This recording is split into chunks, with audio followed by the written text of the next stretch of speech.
Well, thank you. So, welcome all.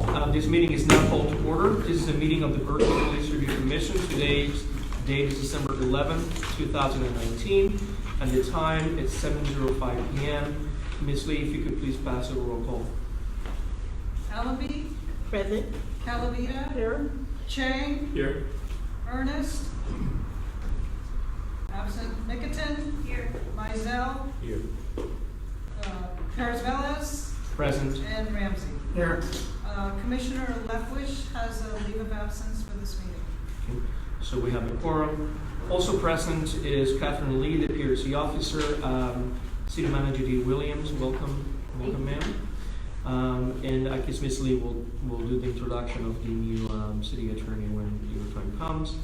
And for the Berkeley Police Department, Lieutenant Lindeno, I guess you're the only one today for us because everyone is at that event. I believe the chief is coming. I believe that. And also for let the record show that Chief Greenwood has entered the premises. Welcome, sir.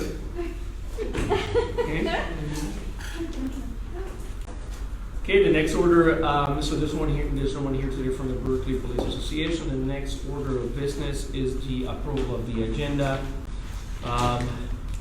Has everyone had the chance to look at the agenda today?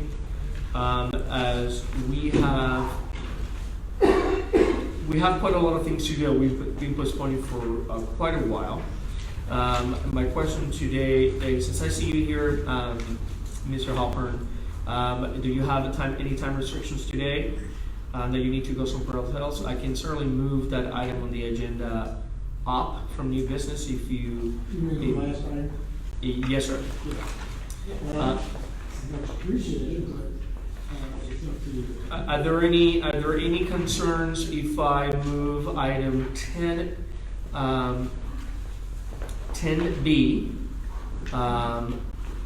after 9A? Are there any concerns with that movement of the agenda? Seeing that there's none, Ms. Lee, we can say that it's a unanimous consent. Oh, I have one more thing. Of course. For the closed session, this was agendized before we received the complainant's late file request. He said that he filed his complaint about a week ago. We told him he would need to be accompanied by late file form.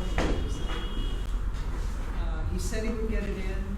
I agendized it on the assumption that it would be submitted. It has not been submitted, so we do need to postpone this to the next meeting. Okay. So if there's no other concerns, we'll move to item 10B, new business, to follow 9A from old business, and the closed session will not be taking place this evening. We'll postpone it to the next meeting. Are there any concerns, questions? If it's unanimous consent, seeing as there is, Ms. Lee, that those changes to the agenda will be done by unanimous consent. Is there any public comment, please? Yes, sir. My name is Wilson Bates. I am a member of Berkeley Cop Watch for the last 22 years. First off, I'd like to commend that officer that used extreme restraint and was able to take care of one situation by himself. He deserves congratulations from the grateful community for not shooting a young person.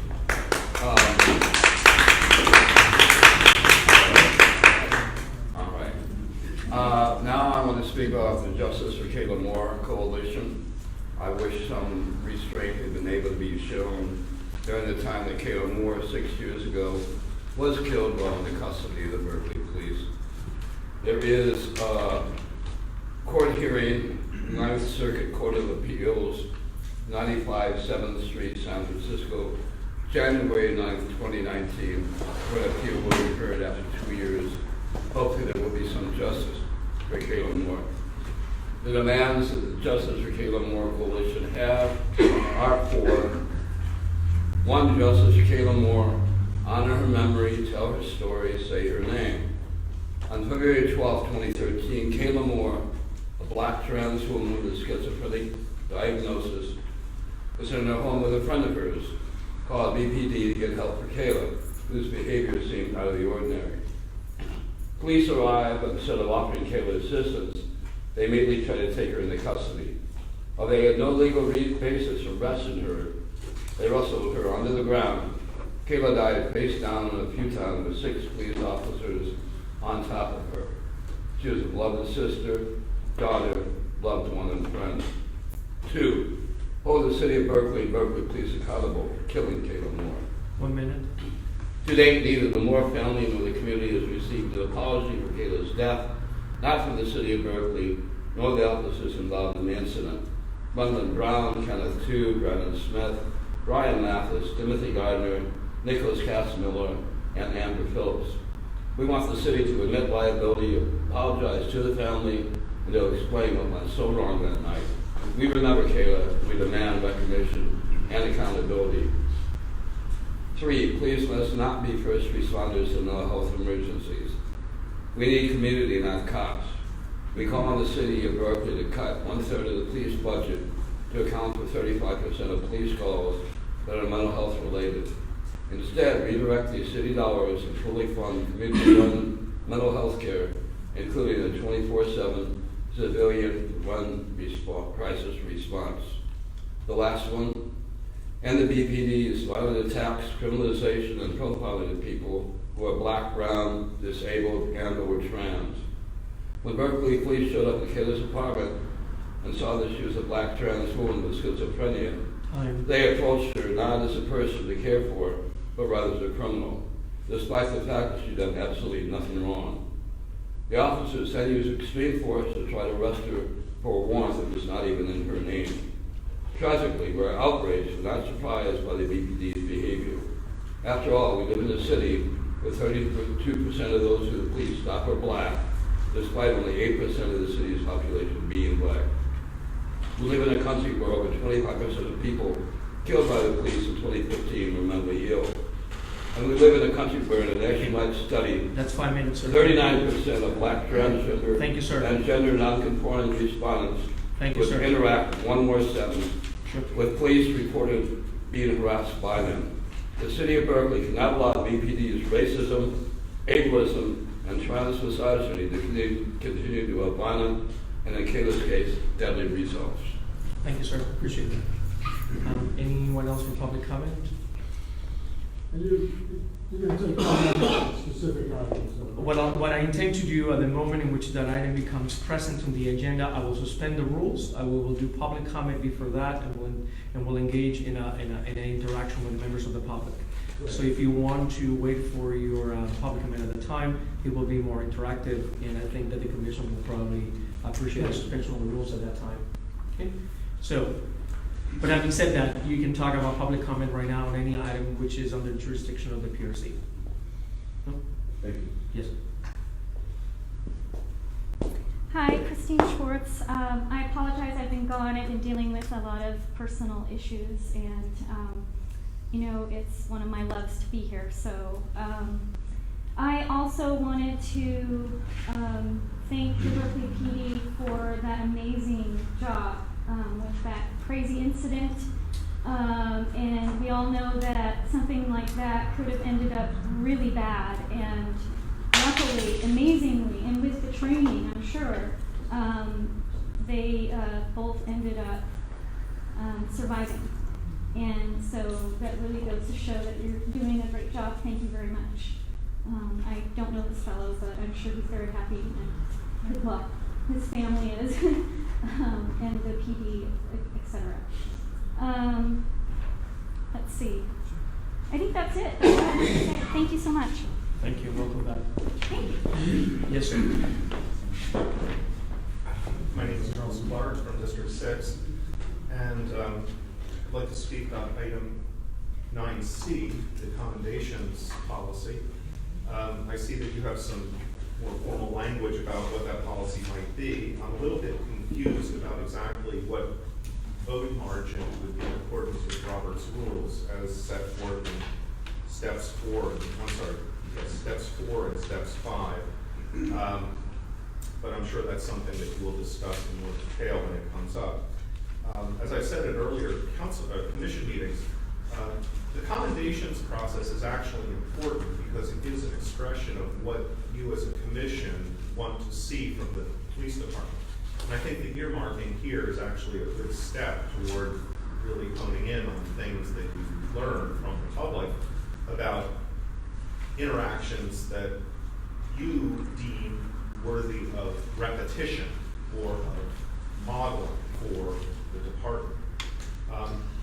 So when it comes to the actual vote, there's a part of me that says, well, it ought to be unanimous so that it really has oomph. But I understand that supermajorities might have, a disincentive effect against actually making accommodation. So what you want to avoid, of course, is a situation where you have 4 in favor, 2 against, and 3 abstain. Fractured votes are no way to issue commendations either. They just lose their meaning at that point. So steering between those 2 extremes, I think, is something worth considering. I won't go into detail, but this actually has relevance to the item about fair and impartial policing, because I really, really believe that there ought to be affirmative, positive examples of fair and impartial policing as it is practiced by this department. It's one thing to issue a list of thou shalt nots, but then if everything is a thou shalt not, then the one shalt not that the officer might be really living by is thou shalt not get caught. And I don't think that's a system that would really be in the service of this community. What I think would help is if there are examples that come up where you have documented evidence of a lived event that lived up to the fair and impartial policing standards that you as a commission believe is right. That ought to be front and center, and it ought to become a focal event so that every officer says, you know what, I remember that episode, and that's what I should be doing. I actually worked for a theme park that had on the employee break room, it said, smile, you're on stage. It didn't say, don't be a mope. It said, it was giving you an idea of what you should actually do once you go out into public. And I think that the positive reinforcement aspect of what this commission can do would be a positive thing. Thank you. We'll discuss this more in details when we get to the item on the agenda.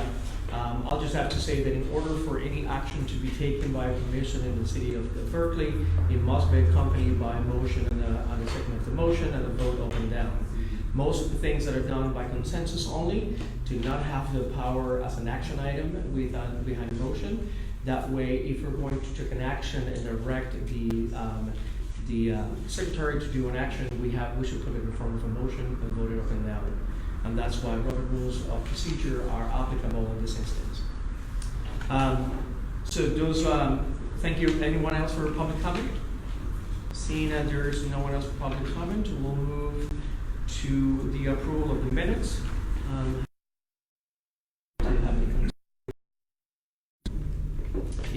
If there are none, I'll entertain a motion to move the minutes as presented. So moved by Commissioner Ramsey. Is there a second? Second by Commissioner Allenby. Is there any further discussion? Seeing that there is none, all in favor say aye. Aye. Any abstentions? Any nays? Seeing there's none, Ms. Lee is unanimous, please. Okay, Chair's report. The only thing that I have to report is just to have a quick conversation about the fact that this is my second to last meeting as the chair of the Police Review Commission. I have served as the chair or vice chair of this commission for 8 times out of the 12 years that I've served. So, and the reason why I say that is because my time is coming to an end. And it is important that the PRC has leadership in place moving forward that is going to take care of the business and do due diligence to the community and the department. So I hope that you folks are thinking about it. And then you folks, if you have any questions about what it entails, if you think it is too difficult, it is too involved, I'm more than happy to answer those questions, take into consideration that I've done it for such a long time, that, and with the assistant of Ms. Lee, which if it wasn't for her assistant, it would be quite impossible. It is an easy process to do. It just entails a commitment and foresight, but it's not all encompassing. So I'm hoping that the commissioners that are here, and I know Commissioner Lamp, which is not here, but everyone is, that you take the time to seriously consider the position of vice chair or chair, because we'll be voting on them, and it is important that if you have not given some thought, that you do, because it's upon us. And as somebody who believes in the work that we do here, it is important there is commitment and we start thinking about it. Because as I said again, my time is at an end. So that is my speech as it relates to that. I certainly will have a tear and a bigger speech after the election, but please think about it. You can either talk to me or talk to Ms. Lee, or you do not have to. There's a process that we have established, will be presented to you folks, and maybe Ms. Lee, we can send that election process for them to have it, so they could, before the next meeting, so they can get familiarized with what it is. So it's an easy process, because we're here for one object only, and it's to do the work on behalf of the citizens of Berkeley. So that's my speech for today. Okay, that's it. Think about it, y'all. Ms. Lee, I believe the floor belongs to you. I think you were going to call on Commissioner Ramsey for his report on That's right. Oh, so we're going to put you on the spot. So as part of you have more stuff to say, but I have stuff, but yeah. Do you want to go first and then move to him? Okay, if you want me to go first, I'll go last. So Ms. Lee's going to do a report, and then we're going to give the floor to Commissioner Ramsey to talk about the task force, which he's involved in, which is the mayor's task force. Okay. Ms. Lee, please. Okay, thank you.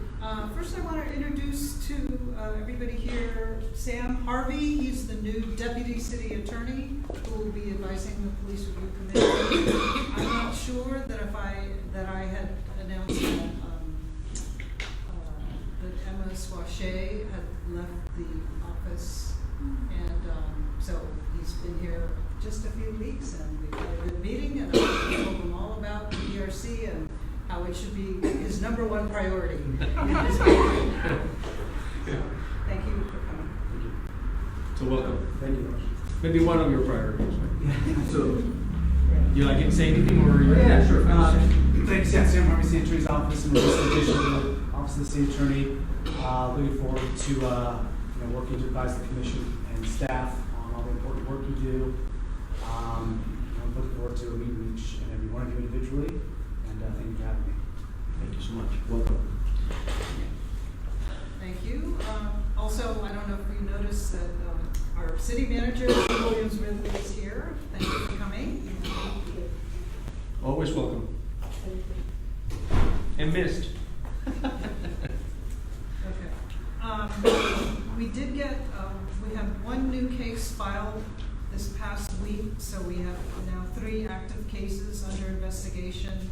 That does not count the one that was filed late.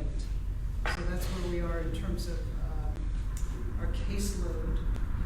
I wanted to let you know that the surveillance technology report that was on the council's agenda had been discussed and then delayed until December 3rd, was again postponed to the January 28th meeting. I had put in your packet the priority list that was established just about a year ago. It's on page 11.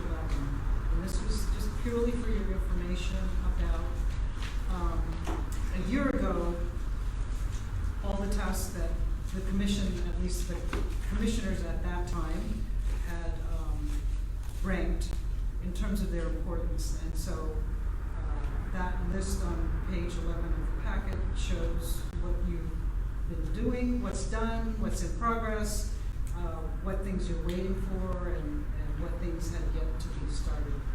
And I think my plan will be, when the new chair is elected, to sit down and talk about that list, and probably also present it to the commission for review.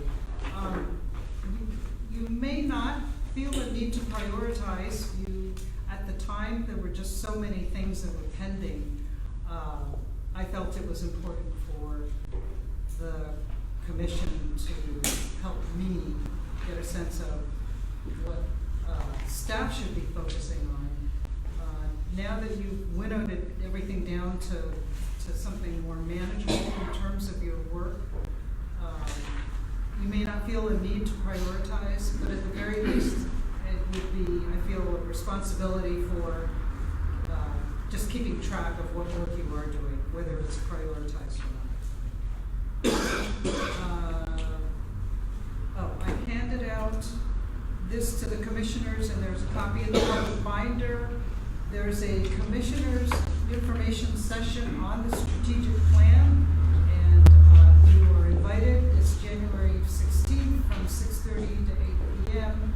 at 2180 Milvia on the first floor. If you can RSVP, that would be helpful. The staff member's email is on this flyer, so that I guess they can plan for how many people will be there. Of course, other members from all of the commissions are going to be invited as well. And I believe the goal is to talk about how the commission's work reflects the strategies and priorities of the city as a whole, as established by the city council. So that is that.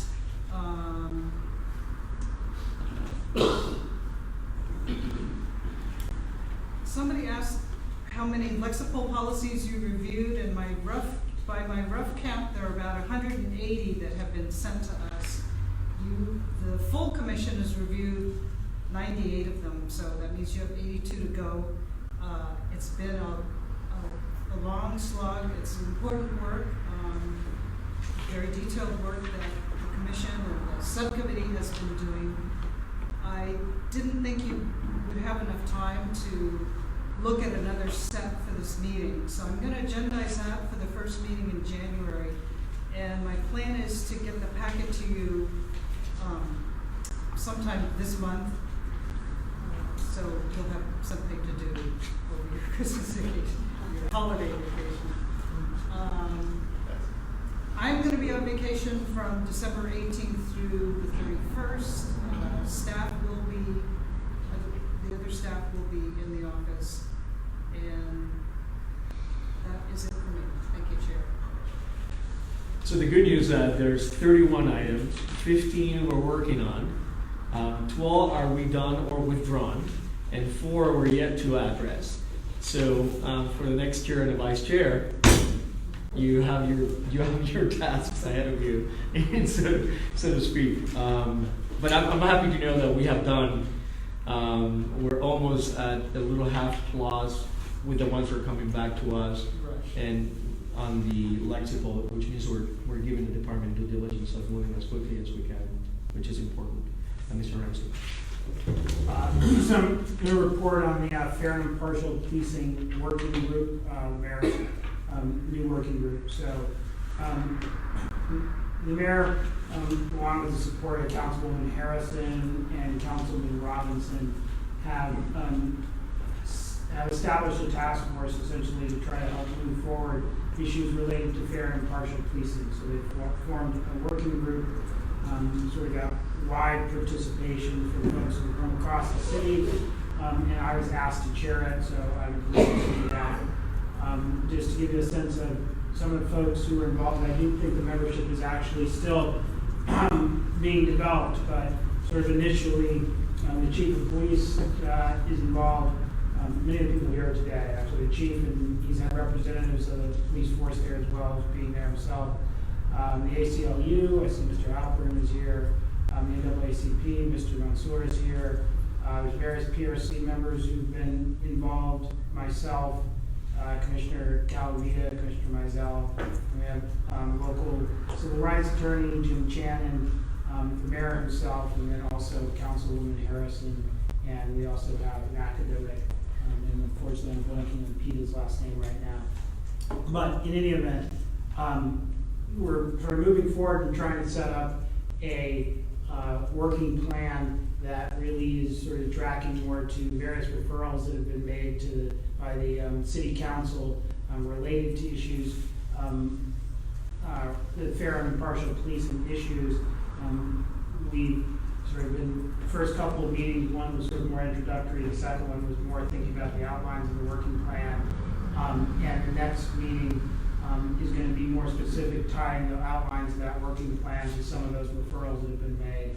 And then there'll be minutes put out, but we'll be having sort of various phases where we talk about data that's available already through the police department's portal. I don't think there's a thought to try to get really additional quantitative data, maybe some discussion about if there's additional data that exists that's not available in the portal. Maybe we can see that and then think about some analysis of that data, and then also some community outreach and qualitative data in terms of maybe anecdotal experience, trying to learn from that, and then trying to take these various working group members to work with the police to try to think about either policy changes or other items that may be able to be instituted to address any problems that may be identified, if there are any that we see. So we're really trying to do this in a 6-month process and trying to make sure it moves forward within that. So, hopefully we'll be able to stay on that calendar so that we can at least get something out. And like I said, there's been 2 meetings. The last meeting was December 6th at 9 a.m. There's not a set meeting time yet that's going to be recurring, but we're in the process of trying to formulate a time that works for the most people on the working group. And that's going to be, I'll sort of report back here, I guess, what that time is, and I think the mayor's office will put that information out publicly as well. Public is welcome to attend. Some public has attended already, and if there's time available, we're making time for public comment, but we definitely appreciate everyone's involvement and sort of spreading the word that exists, and hopefully we will get that word out as well. I know I'm going to be trying to meet with the chief to talk about some of what our goals are and what we're trying to accomplish, hopefully. And we're going to talk to the city manager as well about some of those things as we sort of formulate these agendas. But definitely we're going to have regular meetings essentially twice a month. Starting at the beginning of January, we'll take off for the holidays, and hopefully we'll have this thing completed. I believe by the end of May is the target. So that's what it is. Happy to talk to anyone about it, but it's just still coming out of the gates. We're still on the front stretch, but hopefully we're going to try to be disciplined about it and organized, and so as we move forward, so that we can actually get out a report or accomplish something in that time period. So that's the overall structure of it, and like I said, it does have the support of I think various community organizations who were involved, police departments involved, and various council folks also who expressed their full commitment for it. Well, thank you for all the 3 commissioners that are serving for Williams to serve. It's quite a very important task force. Are there any preliminary questions for any other members of the commission at this time? So there's none. Do Commissioner Lanzo and Commissioner Calavita want to say anything about that, or Ramsey covered it all? Commissioner Ramsey covered it all? Ramsey covered it. Okay, so thank you very much. We'll move then to the Chief of Police report. Sir, welcome. Good evening. Staffing report. We were at 170. I interviewed and passed through one person towards some upcoming academy classes. We had another lateral who may join us as well. So 170. That includes 4 people in field training right now. We have 3 people graduating from the academy next week in Sacramento. We have another 3 graduating in February, 2 more graduating in May. So we have continue to really be putting people through academies and training. We also have reservations for up to 11 people across 3 academies in the spring. So our folks are working to fill those spots. Folks to fill those spots. We have many times mentioned the department-wide de-escalation training. I wanted to share with the Commission that in February and March we will be having an 8-hour tactical de-escalation course for all of our patrol folks. That may be department-wide, but there'll be a big training effort in February and March. We'll revisit de-escalation with an 8-hour departmental training there. As the holidays approach, folks in our agency have been really active in helping the less privileged folks who are in need. The Berkeley Police Association and some merchants who donated funds. Sergeant Scott Castle from the BPA who put it together. We set up 500 turkey dinners a day or two before Thanksgiving. Bringing it all over from a big grocery place in Oakland, going to go to Franklin School, it was now it's the Berkeley Adult School, and taking over that auditorium and putting together literally 500 turkey dinners with all the fixings, which then went out to various agencies and folks, which we shipped out and distributed. So that was great. We had tried a new thing called Shop with a Cop, and so Target gave us a grant of $3,000, so it's $150 gift cards, and the folks in the city's rec department, in fact, Jinsey Bryant, who's a longtime Berkeley leader for the kids programs. Jinsey helped identify 19 families, underprivileged kids, and so what we did is we linked each, it could be one or two kids, sometimes siblings, kid with an officer. We convoyed this group out to Target. The officers helped the kids shop for themselves, their parents, their siblings, and spend out the gift card. Convoyed all the way back here to the rec center in Oregon here, and then wrapped presents with these kids. It was a really great event, and that served 19 families who end up with a kid at the end of kind of a long day and a big bag full of gifts for the whole family, and the kids the opportunity to not only get some things for themselves, but get things for their family as well. So props to Sergeant Ronnie Rodriguez for tracking down that loan. Target provided us $3,000, and we had probably at least 30 staff working that event, not just the 19 cops, but many more as well. It's on social media, it's worth taking a look at. And then finally, just at the executive staff level, our senior executive team across the departments, each department puts together gifts for one family. So our command staff put together a couple $100 worth of gifts for the family which was assigned to us, which happens to be a woman with a 2-year-old child, just the two of them. And so trying to help their holiday be nicer and know they are valued in the community. So really nice work by lots of folks over the past couple of weeks taking care of folks in the community. I come this evening, a couple of us have just come from an Officer of the Year celebration. The Downtown Business Association, in conjunction with the Chamber of Commerce, holds Officer of the Year, sort of a celebration acknowledgement. This year, the officer is Greg Mahalchek, who's just been doing a great job working in downtown and Telegraph areas. The guy's been with the department since he was a college kid, sort of grown up in the department, and was recognized today for his proactivity and his dedication. And so that was nice. Where he's come from. Last time I mentioned I'm just starting a promotion process, which involves interviews with candidates. So Friday I'll start with 3 of the 9 lieutenant candidates doing their interviews. For the next couple of weeks we'll do all 9. I'm going to have to make a couple of acting lieutenants because Lieutenant Joe Okies, who many of you know has been here and presented, has been accepted to the FBI National Academy, which is a 12-week or 10-week training program, which actually goes to Virginia. So he'll go away for 10 weeks and come back. In the meantime, we'll have somebody be selected to be an acting lieutenant to cover that. And then we also have another watch commander who has an extensive training for her reserve responsibilities. So we'll probably have a couple of acting lieutenants for a while. It's a good opportunity for their development.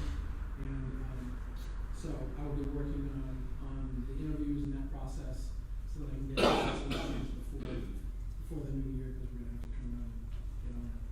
And that's what I have for this evening. Thank you. Any questions for the chief? Oh, okay. that's it? I'm sorry. That's at Colombo. That's my apologies.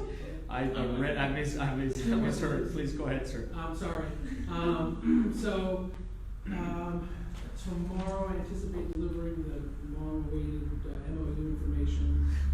You know, every question opened up another door. Was like, "Are we sure about that? We really want to be accurate." Just as I'm out. Great. So, and then the other thing is, as you may know, there's been a fairly long-standing referral to formulate a new use of force policy. That started before the recent legislation regarding use of force. So we convened a team to work on that. They were working on a draft to incorporate elements, I believe, from Councilor Harrison's original referral. There were several pieces that were asked to place into policy. Then that legislation came, so we had to sort of do a stop check. It got passed, and then that had to be folded in as well. So that working group has delivered the policy to me last week. I anticipate delivering it to Ms. Lee within the next week for your folks' consideration, and so we can get your input, review and input prior to us taking it to council. Host has a 15-minute video training that's gone out to everybody because this all takes effect March 1st. The new standards, the reasonable objective, and so forth. So our entire department is required to take that mini course.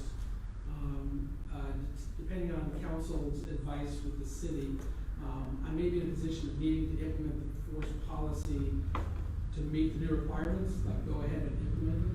If that's the case, then I'll do so and I'll let you know, but it does not take away from getting the feedback and the process that will continue to follow through.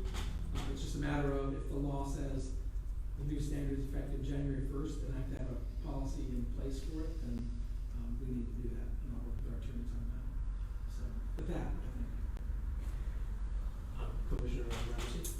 I do have one question, I guess, tangential, not more than tangential, just related to the use of force policy, and not to pick a spot. I don't know if you have the packet, but I just forwarded to everyone a article from the Chronicle about a man who died in the interaction with the Sonoma Sheriff's Department related to a carotid restraint, essentially.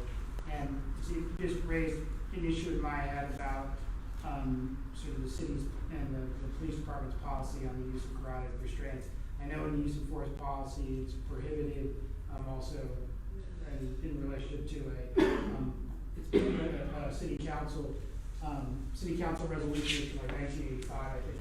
So, but I was just going to ask whether you had any comment or information about that. No, there's no change. So I got hired in 1986. My entire career, the carotid restraint has been absolutely disallowed by council policy and the use of force policy. It'll continue to be so. The problem with carotid goals is exactly this. I've spent very little time thinking or considering anything about the carotid goal because it's just something we left behind. This is not unlike many things at Berkeley PD, it seems.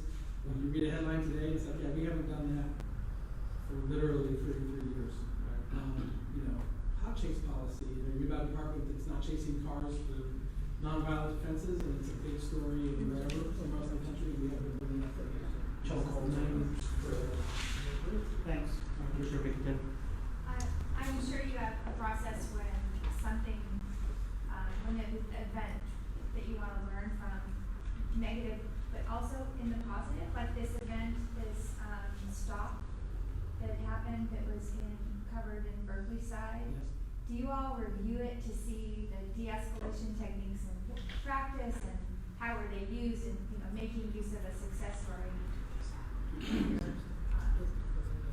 Yeah, I mean, our folks, thanks to bottom cameras especially, can review incidents, all the time in squad meetings. I mean, certainly not a watch commander, teams look at bottom camera footage to look at use of force and among other things, good or bad.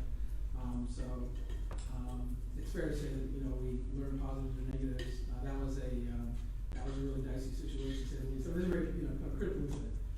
And it's I have not memorized Berkeley-size coverage of it, but my impression is that there's existing psych issues and potential drug issues as well. So it's a lousy card to get dealt, and the officer, I think, did a really good job in a dangerous situation. Could have been tragic, but I think it's safe to say that it resolved, that it didn't resolve itself. Officer Manassi resolved it with a minimum of harm, with a huge amount of stress. I haven't talked to him yet about it. I think he works on weekends, I haven't seen him yet. But from where I sit at this point, he did an excellent job. And he's a brand new officer, come from another agency, and he's a new one. So I'm really happy that he's okay. I'm really happy that the gentleman in this incident wasn't more seriously hurt, of course. To me, it sort of affirms what we do. Any questions on this side? Chief, Please go ahead, Commissioner. is it the best way to, I guess, get in contact with you in your office? I had placed a call, I believe, early yesterday and left a voicemail, and I have not received any response in terms of that. I don't know if that's From my normal to office? wait or yes. Yeah, okay. I don't call, I haven't even called it, I'm glad to talk to you after, we can work right on it. Of course, I didn't know if it was a staffing issue, I didn't know if it usually takes longer. It's an activity issue, I have hardly sat still, the past few days, so I'm trying to figure out. Any other questions here? But Chief, thank you very much. And congratulations to the officer. I was there. I had to leave for electrical subcommittee, so I saw him wearing a gray suit. He was there with his wife. I missed you, but I saw a couple other folks. I thought it was important for us to be there to acknowledge the work for a police officer, particularly in the line of duty. I do have a concern, and I'll express it. There is a subcommittee in use of force that was formed. So the general order is going to have to go to the subcommittee. We formed a subcommittee because we've been waiting for 5 years for this general order to come to us. Since the first generation of the lexical subcommittee, which at that time was called the accreditation subcommittee, we've been talking about changes to the use of force policy. And it's been 5 years. And because we've been having a conversation about the changes or possible changes for the last 2 years, the Commission has empowered a subcommittee for its review. And I believe it's Commissioner Bletwich, Commissioner Chang, and myself who are members of it. So I do understand the need for expeditiousness as it relates to implementing some aspect of the changes that are in the general order to be in accordance to the law, specifically what is mandated. But I would have to say on the record that we've been waiting for 5 and 2 years, and now we created a subcommittee in order for us to have the work to be done there before it comes to the full commission for a vote and review. And and I don't want to speak out of term here, but I intend for us to follow that process. So I certainly look forward to the policy, to the changes. I mean, I'm aware of the changes in the law because I was peripherally involved in that at the state level. So I am interested in seeing how it's going to match to the changes in our current policy. What I would ask Ms. Lee is the same thing that we do on the lexical subcommittee to be hopefully the original general order with the new general order, lexical formatting to be an aspect of that as well, and also any markups up and down the languages and why it was reached that way, which is what we do at the lexical subcommittee when we review any and all changes in general orders. So hopefully that will be part of the process, so we can, and if we have all that, in the participation of the department as a member assigned to that, we can get going really, really, really fast.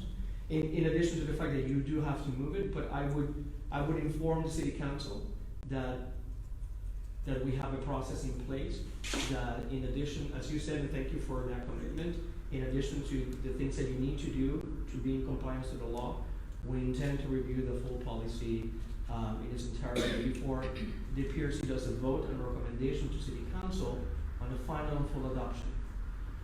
So I just want to get that on the record, and I believe that the full commission is in support of this process. So hopefully we'll get expedited as quick as we can for you, because I know it's I'm not important. trying to bypass the process. The law change came just recently. That caused a delay because of which we've had to take that into account. and make changes as a result of that. And my position is simply, if the law is, my responsibility is to provide a proper policy to our people so they're operating within the law and training within the law. That's it. Which is exactly our commitment and our concern. And as I said, the reason why I say that I express on the record a 5-year and 2-year timeline is because the PRC has been quite interested in getting AJ in this process for quite a long time, and it has been part of our record discussions for the last 2 years. So we just want to make sure that now that it seems to be coming in the pipeline, that we're grateful for the ability to offer input, but at the same time, we want to make sure that the process by which we evaluate general orders and give advice and advisory comments to City Council, that is not bypassed in a level of expeditiousness that doesn't give it due diligence. So we'll move it for the subcommittee's consideration.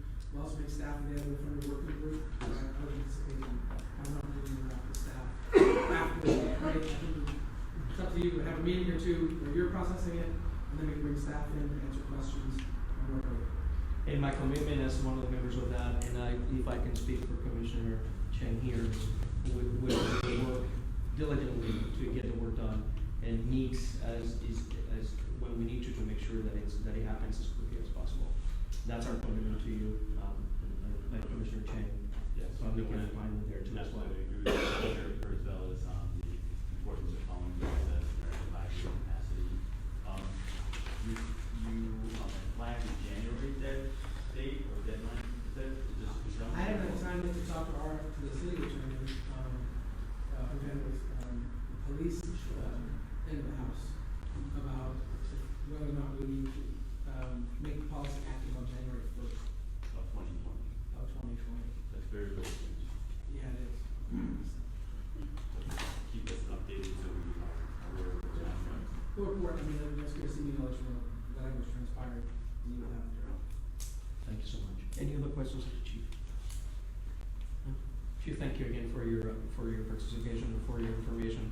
And my last question was, so once the pipeline, 181. And I heard today that Officer Bartolini is actually going to retire. So maybe that's news to everybody. I don't know 100% news. But I hear that he is retiring so that's going to create another vacancy. Yeah, for anticipated vacancies, I frankly don't know his plans, but Officer Jiten Singh, who's a 25-year veteran law enforcement, is retiring tomorrow. This is his last day. And we have a couple of folks who we anticipate retiring in the next few months. It's just part of organizational life. So we're going to go back to... I mean, that's why we need to just keep pressing and pressing so that we can keep filling academies. And these investments we make now in our time and energy, the academies and training will pay out somewhat down the line. Just like last October, even a couple months ago, we had 5 people complete training. That's a nice big add to our solo capable officers, and that takes some time to do. And for the commissioners that are here, the reason why I mentioned Officer Bartolini for a very long time was involved as the BPA representative, as well as the BPA representative during boards of inquiry. So when I joined this commission 12 years, almost 13 years ago, he was the person who spoke on behalf of the union at boards of inquiry. So you folks might not have met him, but he was very influential in the way that we did our work here in Oregon. Okay. Thank you again, Chief. Moving on to subcommittee reports. Lexington Subcommittee met today. We missed Commissioner Ramsey, but that's okay. We have 2 referrals back from the commission to the Lexington Subcommittee, but since Sergeant Spillman and Captain O'Leary were not available today because of the event, we haven't had answer to these questions. We reviewed 5 general orders today, and we have 4 general orders today. Commissioner Wigginton, 4. I think 4 general orders today. 2 were 4 flexible policies. Yeah, 4 flexible policies. 2 were approved. 2 we had some questions with the department to be forwarded to the captain and to the sergeant. And then hopefully a lot of those will be back of the process that we're getting from Ms. Lee for review for the commission and adoption. So we can probably get, hopefully by the end of December, 220 reviewed and voted upon. MOU Companion Subcommittee, which is Commissioner Calavita and Commissioner Allenby. We're grateful for hearing that we're going to get some language so we can get off that on your desk and we can just bring back to the commission for a full vote. So that's the news on that. Commissioner Sanders, we're just waiting on the information. Sign approved subcommittee, that's you, Mr. Ramsey. We're still, that's holding until the We're end still of the waiting confirm. for, I mean, confer, I don't know if Ms. Lee has any further information about the status of the lead confer. I know the last meeting, or the last couple of meetings, we heard it was close, I guess. You know? It's ongoing as far as I know. No idea when that might come to a conclusion, or submit any report on that. Soon, as well. Soon. Soon. So we'll keep it there. We'll keep carrying it, Ms. Lee, until we hear from that. That way, the board can make a determination whether once the meeting finishes, whether the subcommittee is viable or whether it can be disbanded. Use of force subcommittee. Now that we have the information on the general order is forthcoming, we'll certainly will Commissioner Leff, which is not here, as she is in excused absence. As soon as we get that, and I know what the timeline for Commissioner Leff, which is to come back. Is it only one meeting, Ms. Lee, or maybe more than one? Is it just a couple of weeks or 1 week leave of absence?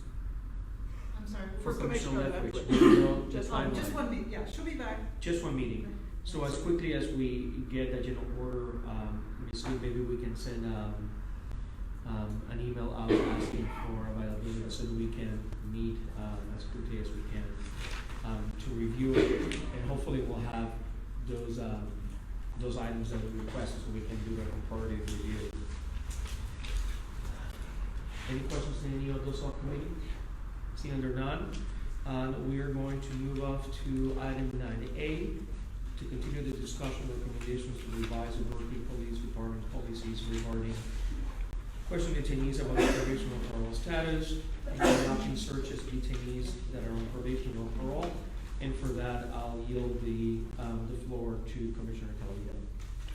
Thank you. So this is a continuation of our discussion last month. Actually, we didn't get to discuss it amongst ourselves much. We had a number of presentations. Sergeant Turner of the Oakland Police Department was here explaining to us how the process had gone in Oakland, how the change was brought to Oakland, the change in terms of searching parolees and probationers initiated by the Oakland Police Department, and he gave us a preliminary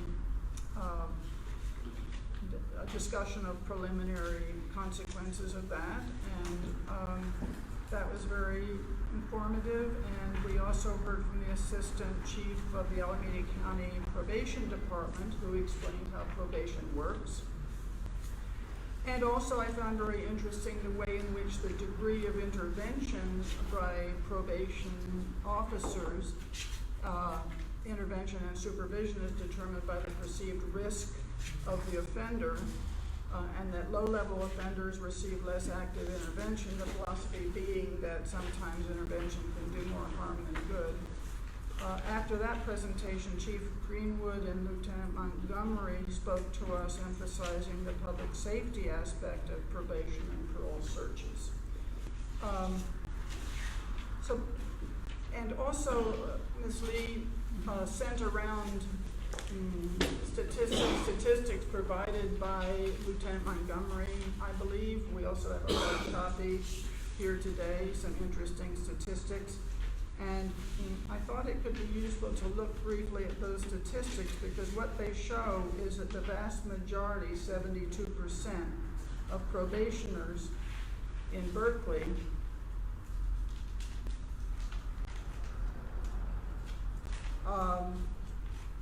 are on what's called court probation or informal probation, which is usually assigned to misdemeanors and people determined by the judge not to pose any danger to the community. 72% of all probationers are in that category. These are people that the judge and or probation officers have decided based on their crimes and their history are not a danger to the community. So I thought that was an interesting statistic. So with that very brief introduction, I don't want to spend any more time. On page 15 of your packet today,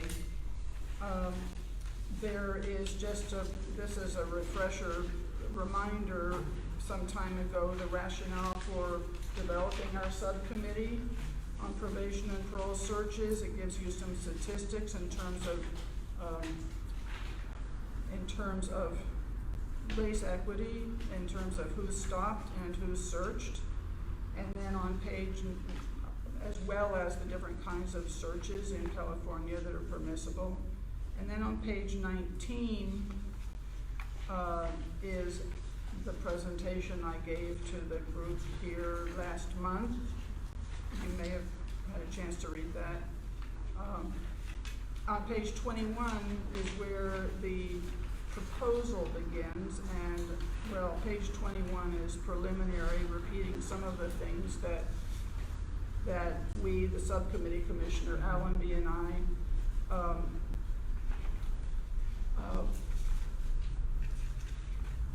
presented in our presentation last month, in our introduction last month. So I think that we should move to a discussion of the proposal right away, unless people want more information on why we're doing this, or legal issues, or Mr. Halpern. Are you wanting me to call on people? Yeah, so I mean, let's establish a process before we move forward. So hopefully all the commissioners who are here present, I know Commissioner Ramsey was not here present last time. You were here? I'm so sorry. Unforgettable. Unforgettable, sorry. So my apologies. So hopefully everyone has had the ability to weigh the recommendations of the subcommittee, weigh the presentation by the Berkeley Police Department, weigh their own research and conversations and notes that they took at the last conversation. And based on that, we're all educated enough today to have a conversation of why do we think of the recommendations, what kind of action we're going to take on the recommendations, and is those going to be in form of a motion for approval for recommending to the department, or is that going to be a letter of referral to the city council as it relates to the change of the policy, in addition to the Berkeley Police Department. I know the chief was here last time as well, and he's able to digest that information as well. So I think that maybe a good process might be that if commissioners had any questions still left about what the process was, the information that was given to them, we can talk about it now. We can certainly suspend the rules so that we can have some input from members of the community that are here that would like to speak on this matter, not to exceed more than 2 minutes per person. We can certainly just have a question back and forth if commissioners have it, and then we can certainly close that open aspect and then make a final decision of whether we need more time or whether we're ready to take an action. Okay. Right, that makes sense? Yeah, but I just say that we had 9 subcommittee meetings, and Lieutenant Montgomery attended all of them, and Sergeant Bombi attended most of them. And members of the public also were very diligent in coming to it. Mr. Halpern, Mr. Edine, Mr. Winston Burton, they were there for all of them as well. It was my assumption that if the commission were to pass this or some version of this, that it would go to city council for a vote. Is that correct? But whatever the recommendations that the police review commission as a discussion as a result of the work of the subcommittee. That we would recommend to city council. That would be sent as a letter to the city council. And Ms. Lee, please correct me if I'm wrong, making the recommendations and the findings for their consideration. As we say, we're an advisory aspect if our advice differs in an extreme from what the police department believes is the right process to follow, then obviously the next step up, apart from a recommendation, if we're in agreement, it is to submit that for city council and the city manager as well for their review and discussion. Ms. Lee, does that sound accurate to you? Okay. So, yeah, that's fine. I wanted to point out, assuming you've had a chance to read this proposal carefully, it really consists of two parts. So I think that we ought to divide our discussion in these two parts. Part one is about the question asking individuals if they're on probation or parole. Part two is about subsequent searches.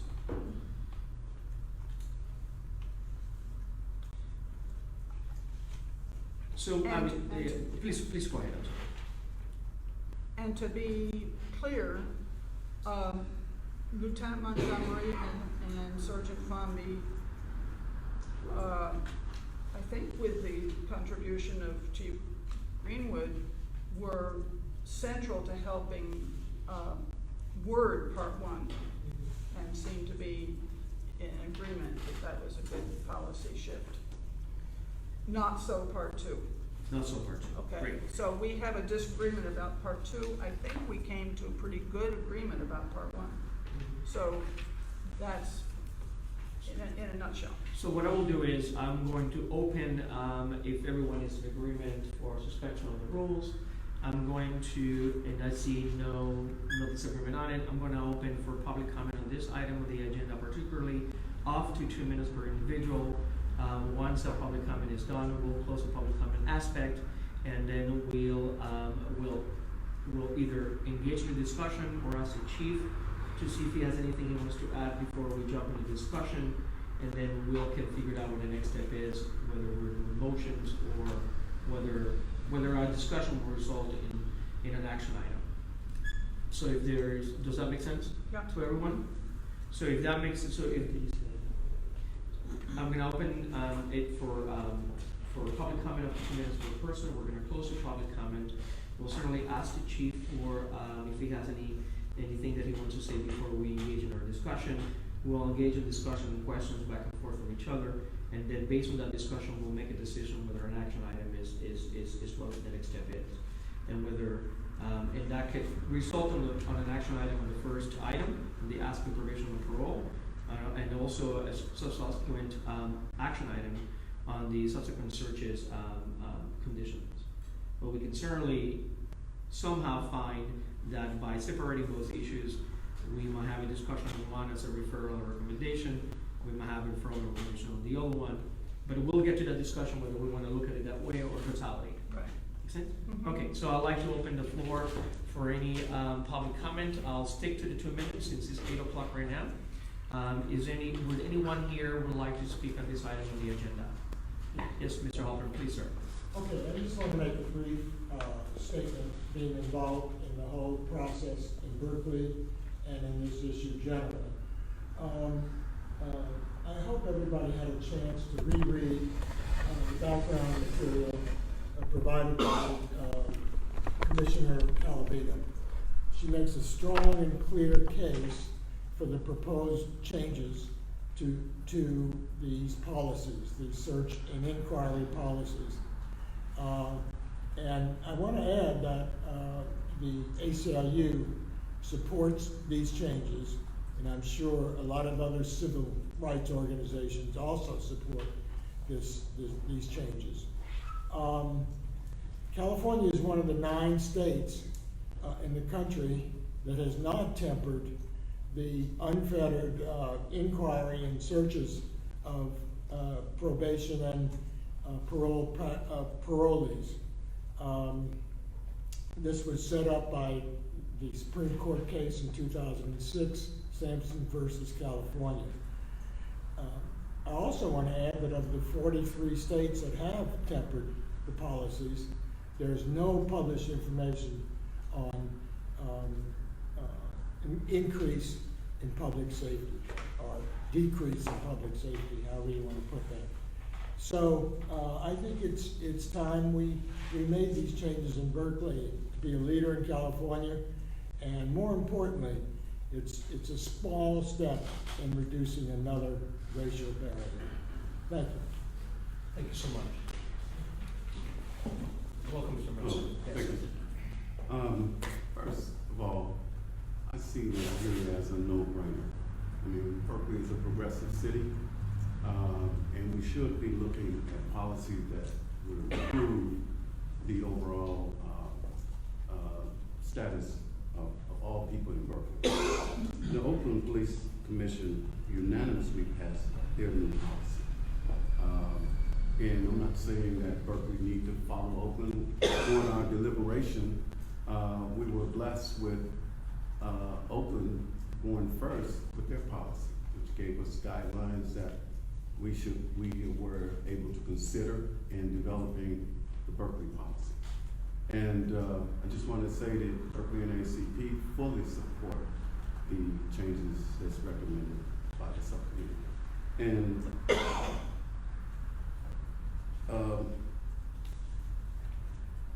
in the policy 401, fair and impartial policing, we already have a statement that says investigative detention, traffic stops, arrests, searches, property seizures by officers are based on standard or reasonable suspicion or probable cause.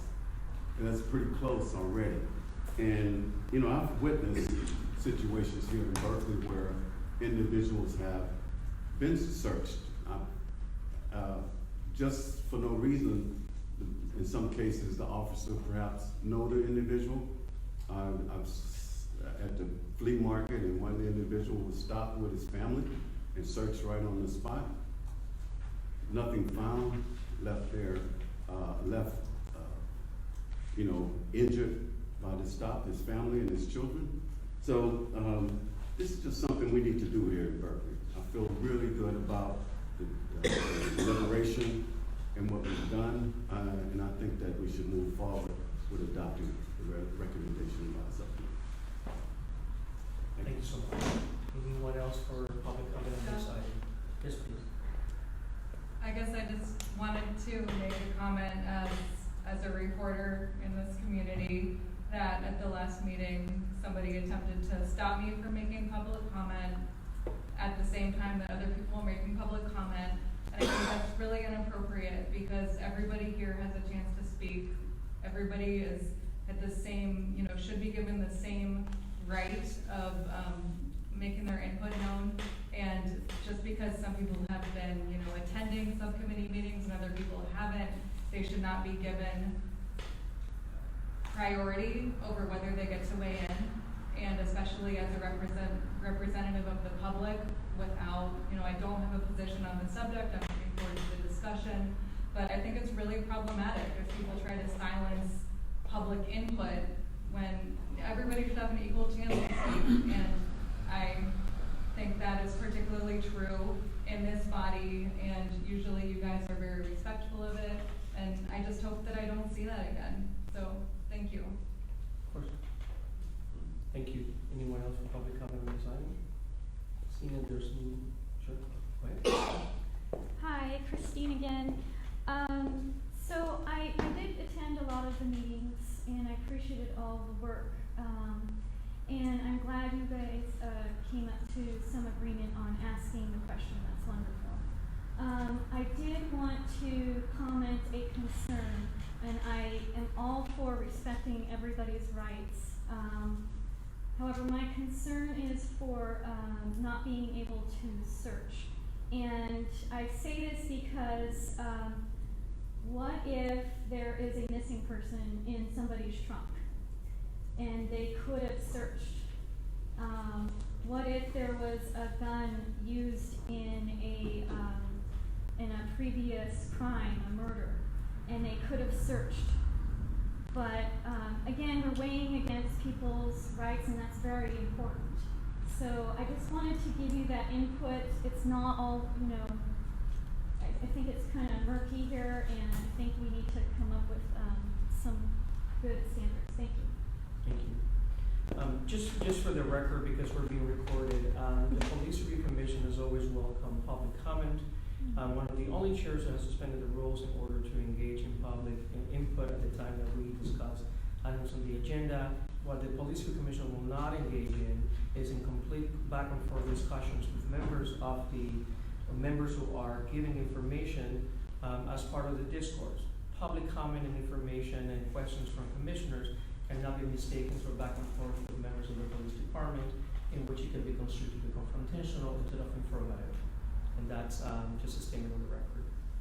Since there is no other public comment, we'll close it at this time. Having closing at this time, Chief, do you have anything you would like to add before we engage in our discussion? Or we can certainly just go to the discussion first and then give you time after. I appreciate the opportunity to sort of bifurcate these two, and I support the idea that we discuss one and resolve that, and then move to discussion for the second. Okay. So for clarification, when you say there was agreement on part one, you're referring to this bottom part of page 22? Yes, And then, the one that's labeled number 1. okay. Yeah. And then on page 23, well, I guess we should talk about that one first. Yeah, so, Which one are we talking about first? but now that we have public comment, now that we're in the discussion aspect, it seems to me that folks are interested in following that process of discussing one first, and discussing the second first, and then having a discussion on the first one, maybe take an action on that, going to the second one, take an action on that. So if everyone is agreeable to a discussion on the first item, and a discussion and possible action on it, we can move that way. I'll So, make a clarification. yes, sir, please. If we have questions of the chief with respect to part one or part two, should that be done now, or can that be done during our commissioner, discussion on that? Since the discussion's back and forth with the chief, because the floor is open between the Berkeley Police Department and the members of the commission on the discussion on this item. The Berkeley Police, the chief is not a participatory member of the public as it relates to public comment. Is a participatory member of the policy right now. So back and forth questions work. I'm just giving the legal kind of like understanding of reasoning why we allow the chief to have conversation back and forth with the commission, different than a public comment aspect. Right. Did you have something you? No, I'll hold it, because we can discuss it during the discussion, we can discuss with the chief during the commissioner. So in part 1, the thing that motivates this, the Are part we 1. gonna start our commissioner discussion? Do you want? Yeah, I mean, so this item, because it's from the subcommittee, I can certainly interject. But if we're set on the aspect that we're following, I think we're in agreement. This is a subcommittee item, so I will defer to the chair of the subcommittee to engage in the discussion. Since we are in agreement that we're going to discuss item 1, we can have a discussion on item 1 and move to an action on that item. So Commissioner Calavita, you are the chair of the committee. You were going to give us a little bit of submission to move on. Yeah, Yes, please. I was just going to say that what motivates this is concerns from within the community that when they are asked in a minor traffic stop, whether they're on parole or probation, it's perceived to be disrespectful in the extreme. And so we had lengthy conversations in the subcommittee about this, and from my understanding, the Berkeley Police Department is in agreement that this would be a good shift. There was there was some conversation in the subcommittee and with Lieutenant Montgomery and Sergeant Crombie with regard to the shoulds and shalls. This if Commissioner Roberts were here, he'd be talking about this, but, you know, this is perhaps in a rather non-controversial policy change, this would be perhaps an issue that we want to talk about. That, and I can explain, initially, the committee had said officers shall not ask if a person is on probation or parole as long as they've correctly identified themselves either verbally or presenting identification documents. When officers determine it to be necessary, or if they determine it to be necessary, probation or parole status shall be checked by radio or mobile records.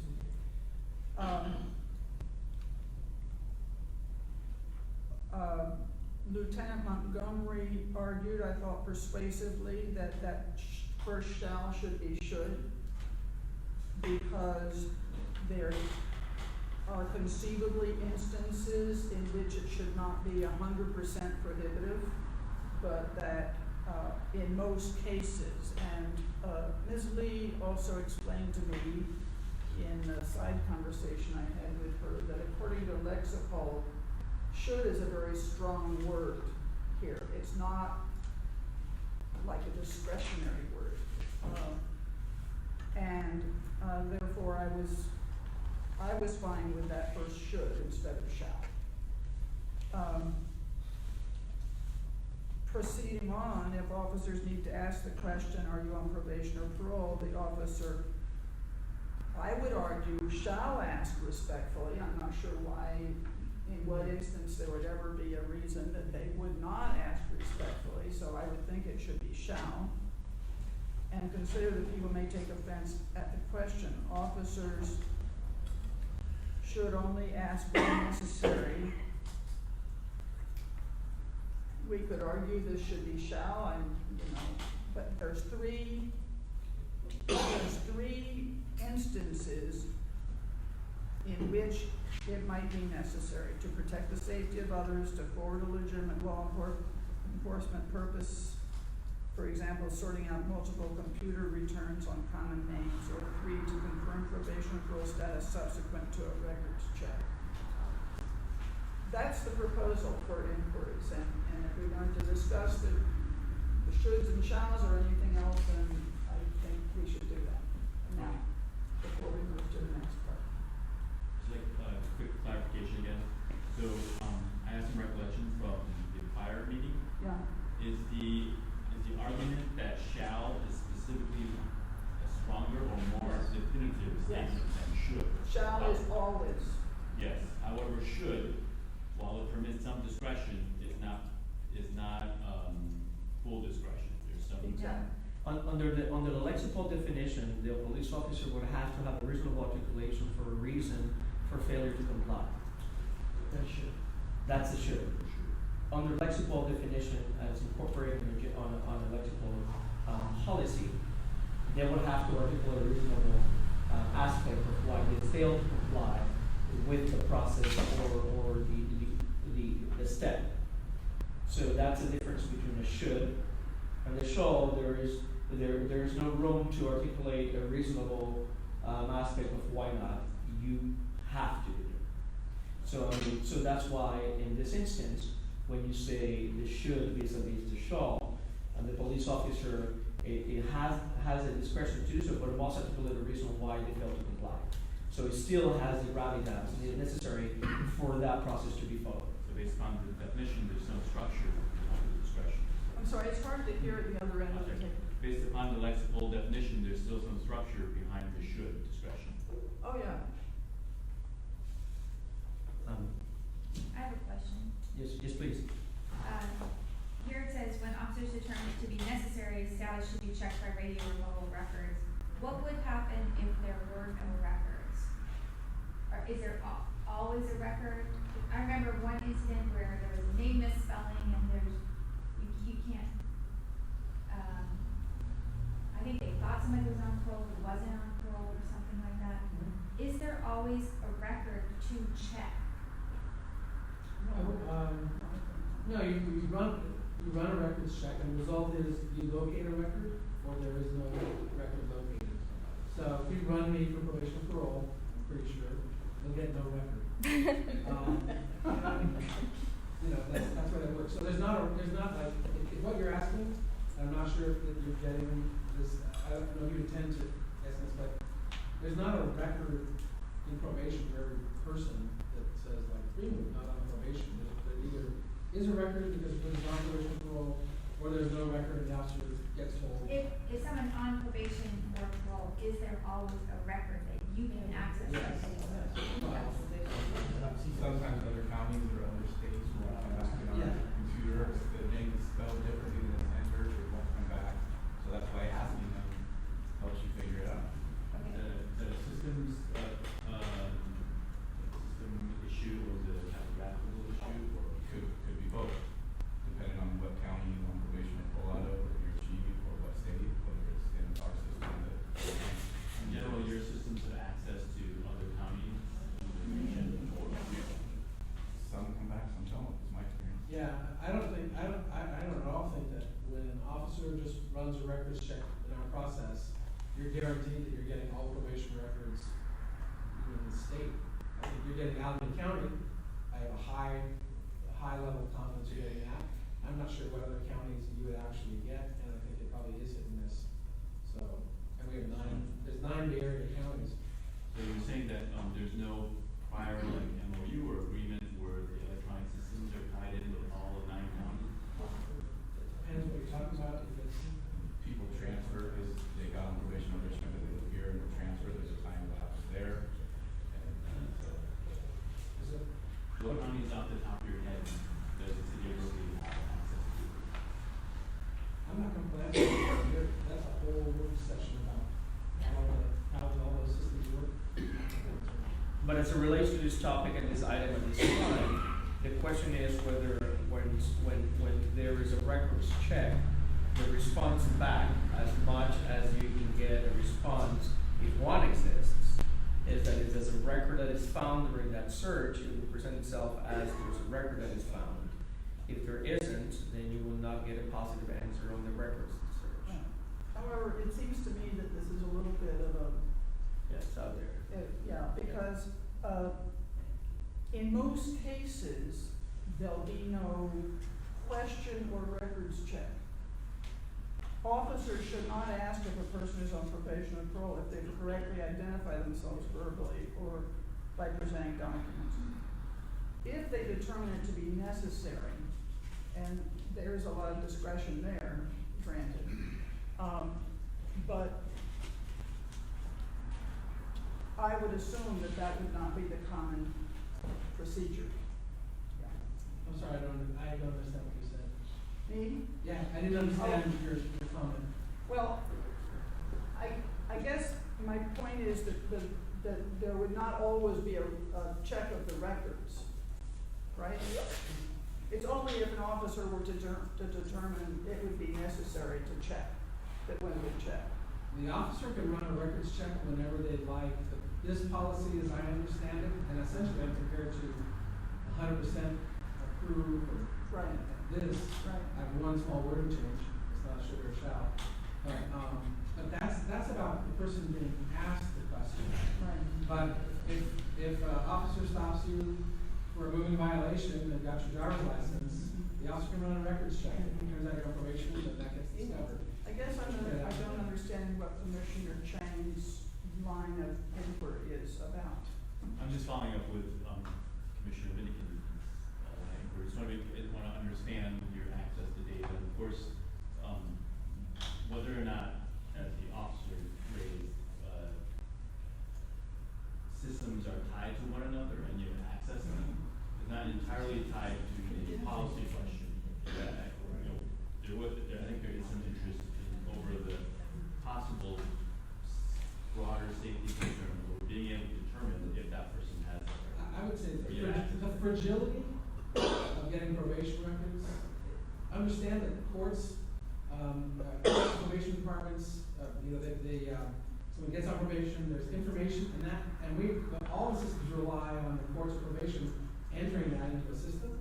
So I'm relatively confident about Alameda County that the courts are entering that into the system and getting it. I don't know what other counties, but it's not statewide. We look at statewide probation returns, and it really depends on every county and whatever their system, whatever, literally even their fiscal system. Like there's the clerk of the court, there's something resolved, the judge says person on probation, and now the clerk or somebody, actually enters that into a system and then gets screwed. So it's very fragile. But I want to make sure that I say this. Let's be clear that even though there's an aspect of accuracy and availability of information, our discussion here is based on the possibility and an ability for us to eliminate disparity. I'm not talking about availability of information or accessibility to data, even though those are factors, particularly if you find the wrong data and then you're doing a wrong search on someone because of a wrong misspelled name. But what we're trying to address here is that disparity and the factors that are taken into consideration when someone is asked and someone saying is searched. Because I think that the comment here is that not everyone who is stopped would have their records checked. But it is true that a police officer at a single time has the ability to do so if they have your information in hand. But the discussion here is to be able for us to have a discussion on how do we eliminate disparity in that process. So I don't want us to get too deep into the details of data gathering when we should be discussing what we need to do in order to possibly affect or minimize the effects of possible biases when searches are done for records. Mr. Ramsey. I have a few questions. But I was just interested, Chief Green, with what word would you want to change? It was just the end of the sentence in the first paragraph,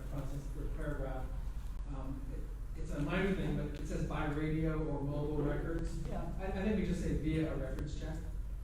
Like, let's not get into how the records check's conducted. It could be on the radio, it could be on the NDT terminal. So check. So the language would be shall be checked via a records check. That's clear. Okay.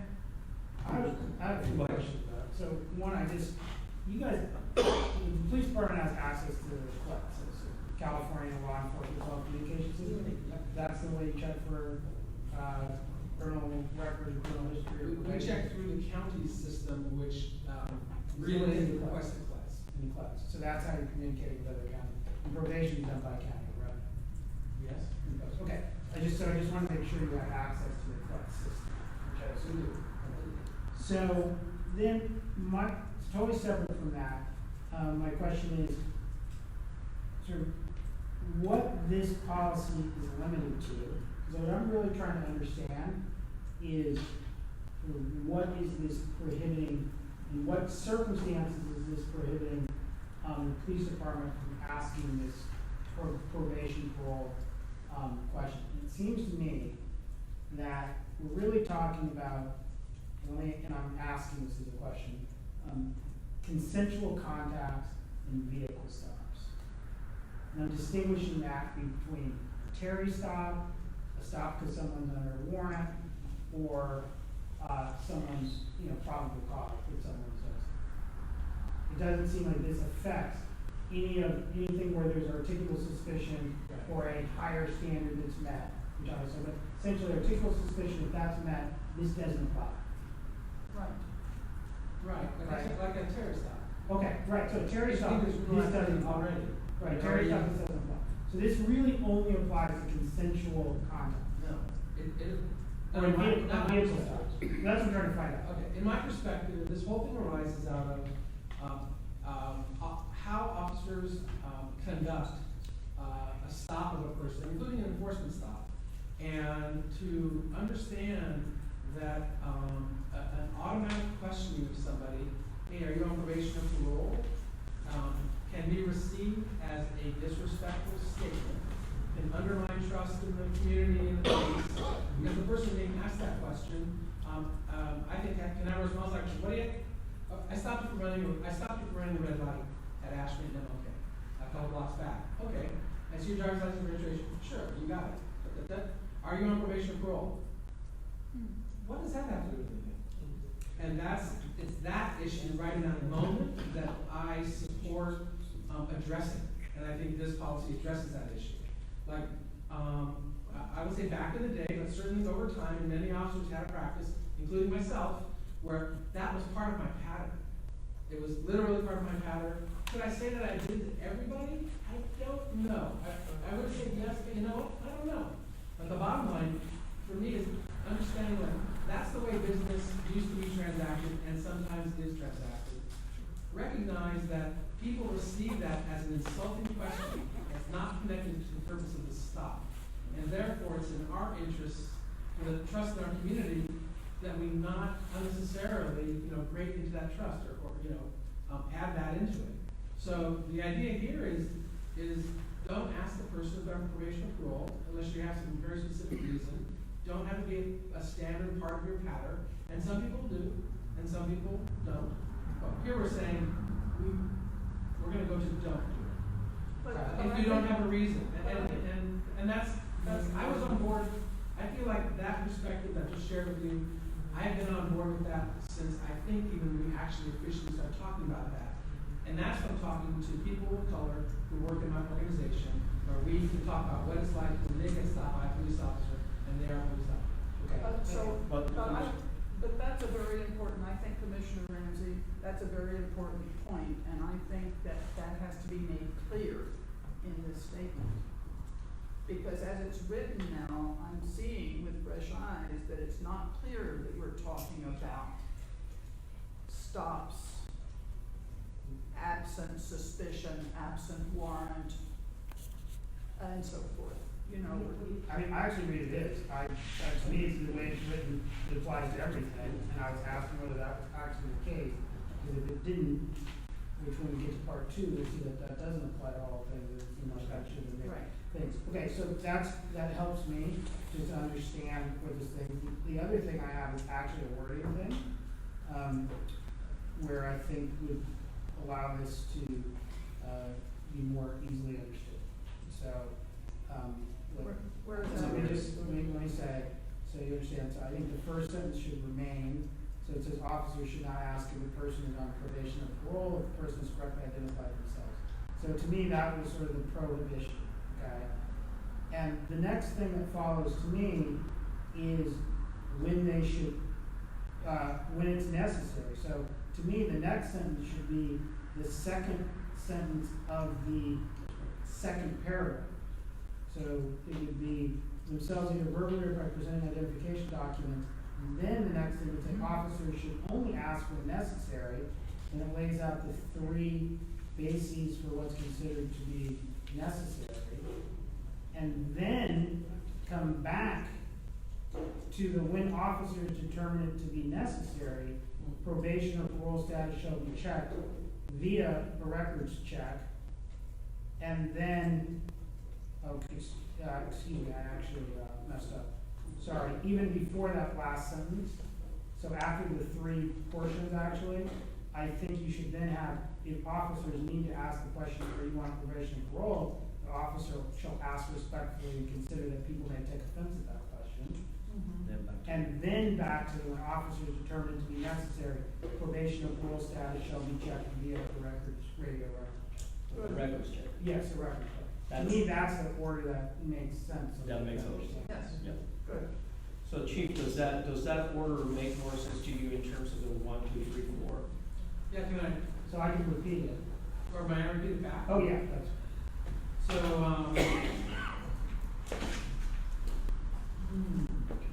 officer,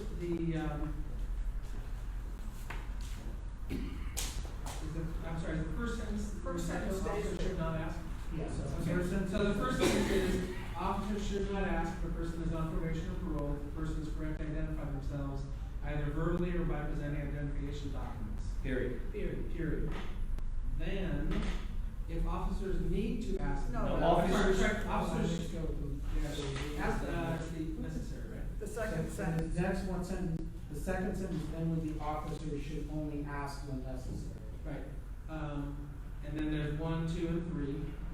And then from there, having talked about necessary, then we're back up to the second paragraph, a second sentence in the first paragraph. Now, then we go to if officers. If they need to ask the question.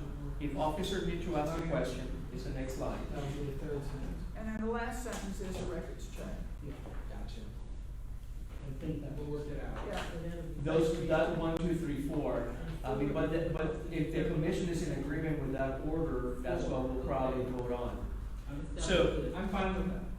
So just to, because there's no motion on the floor, but it seems to me that, and just so everybody's clear, officers should not ask if the person is on probation, that sentence to the end of document, then it goes down to officers will only ask when necessary, stipulates 1, 2, 3, goes back to if officers need to ask a question, comma, are you in probation or parole? Until it says, I'll take offense at the question, period. Then it goes back at the end for the final sentence to say, when officers determine it to be necessary, probation or parole status will be checked by a records check. Perfect. That is what the language change looks like now based on this discussion. What do the commissioners think about the shoulds and shalls? I agree with you that should is a strong word, and that you appropriately place the shalls. In all cases, even the one about being respectful? Oh, no, that's fine. Officers shall ask respectfully, of course. Yeah. Yeah. So I'm gonna count the chickens and take the geese out of the chicken coop, and I'm going to entertain a motion on this language as specified on the record. Sorry, language issue. Okay, so I find it confusing still. on Because, this one, yes, it says officers should not ask, but then it says if officers need to ask. There's two possibilities there. Either officers should not ask because they should only do a records check, or officers should not ask except in these instances, and I'm wondering which is it?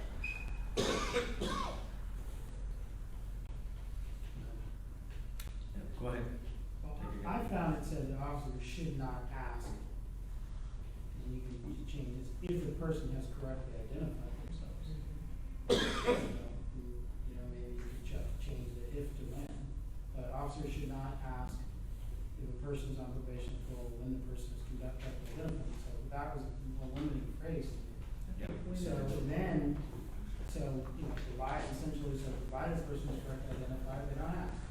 Then it says officers should only ask when necessary to do one of the following three things. So is that an exception to not asking, or No. in that ask, is it? It's an additional restriction. So it's two separate things. That says I read it as if someone is properly identify themselves, you don't ask. And then beyond that, you only ask when necessary to do one of these three things. If one of those three things occurs,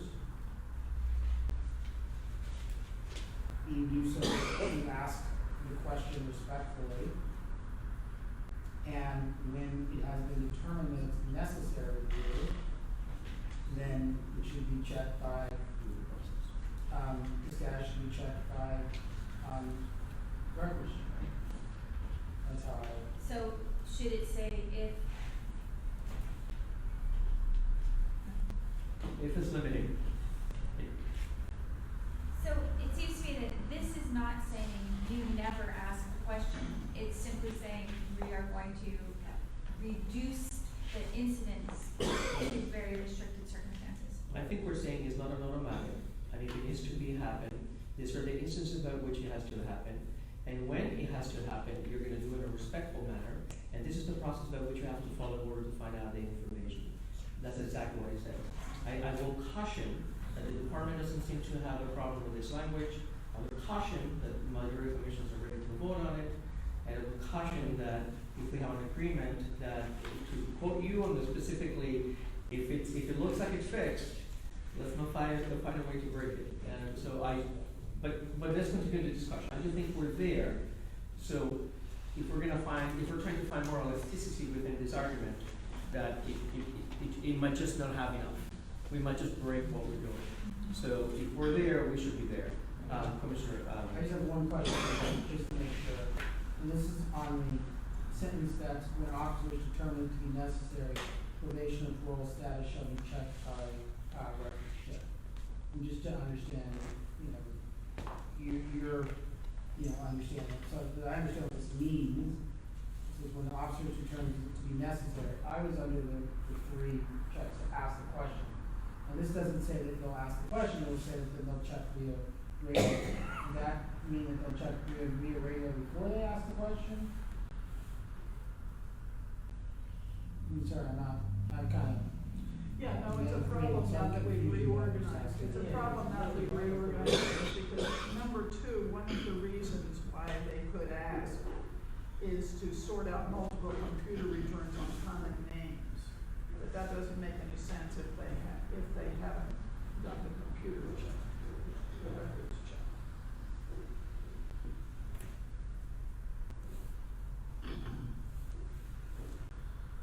I have to say that Commissioner Middleton, I believe, has a valid point. And I have to say that it was my understanding, Commissioner Allen, correct me if I'm wrong, but in our discussions in subcommittee with the officers, I believe it was their understanding that officers should not ask except in these three circumstances.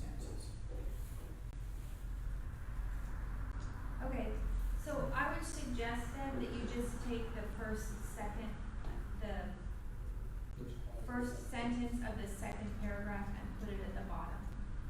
So paragraph 1 says officers should not ask, do a records check, and then you qualify and say officers should only ask when necessary for these purposes, and if they do ask, they'll do so respectfully.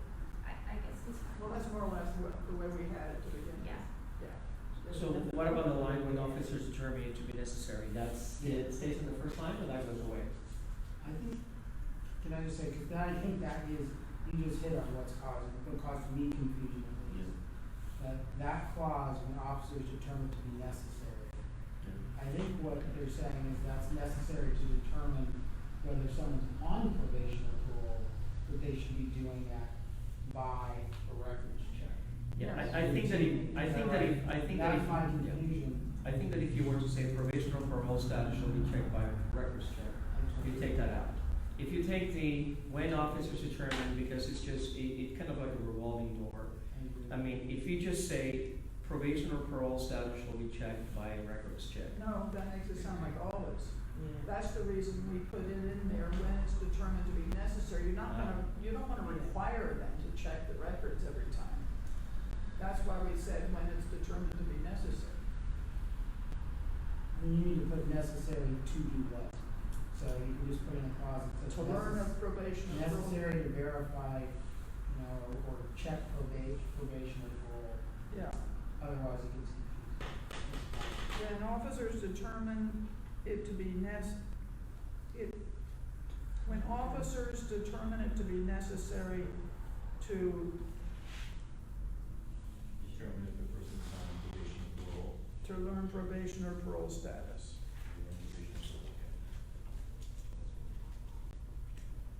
So just in the interest of It shall be checked.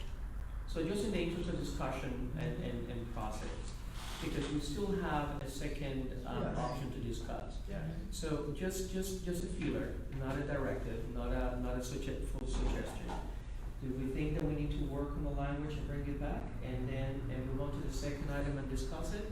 Or do we think that we can spend another 15 to 20 minutes or less than 5 to 10 minutes figuring out what the language should be so we can have a vote on it? I think we should do it now. So Commissioner Menzella, are you in agreement of doing it now, or bring it back for another item for discussion? Figuring out what the language might be and coming back? How many other items do we have on the agenda? Well, we have another item and we have other items to discuss as well. But that should not be the perspective of it. It's either we do it the correct way in which we're not trying to grasp for language changes, or we do it now and we just push through it. So I mean. Well, either way, I think we should do it the correct way. That's right. I'm fine with doing it right now. So I mean, Commissioner Allen, Commissioner Calavera would like to do it now. Commissioner Allen, would you like to? You would like to finish it now, and how do we feel on this side? I think we should do it now. Great, and then let's just work through it. All right. I'm fine with that. I prefer to see it now, but that's. Okay. So we're all here. I mean, I think that the language here concern is, we know how we want the parole and status to, how we want the check to, how we wanted to, how the process might be. What we wanted to make sure is that necessary aspect is where we're having a little difficulty with the language, and where does that fit without being counterintuitive to the rest of the other sentences. So, what are we thinking? I would propose changing that second sentence in the first paragraph. When officers determine it to be necessary to determine probation or parole status, it shall be checked by a records check. That solves the problem, right? So what was your language change? I'm sorry, I did not hear it. Well, Commissioner Ramsey said he thought that was strange wording, so I think it helps to say when officers determine it to be necessary. This is all right. When officers think it necessary to determine probation or parole status, I don't want to say determine. Comma, it. It shall be checked by a records check. And can you just say, except in the following circumstances, and then give the three things?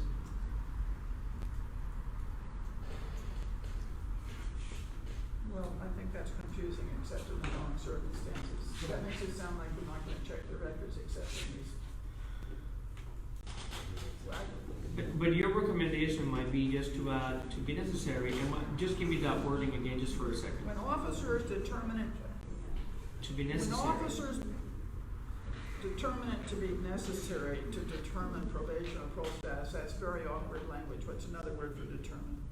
You said learn previously. When officers determine it to be necessary to learn probation or parole status, it shall be checked by a records check. They shall conduct a records check. Yeah, shall be checked, or they shall conduct a records check, either way. Either way. That's fine to me. And I think because of the problem of not having, we need to have that before we talk about number 2 here, because it talks about computer checks. So deemed is not a word that can be used if you want to use determine on the other one? When officers deem it necessary. To When determine officers the provisional deem it necessary to determine probation or parole status,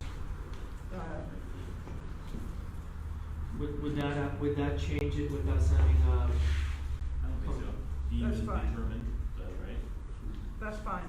We've done an assessment or something. Yeah, deemed. one is an evaluation, the other one is a determination, right? It's fine. As language works, Yeah, that's not- it might flow a little more, it might have the same meaning, but it might flow differently. Yeah. Chief, are you following track with us on this, or you're trying, yes, sir? It's not, I think it was fine the way it was, but it's, shifting the sentences around caused a little bit of a problem there because we had to.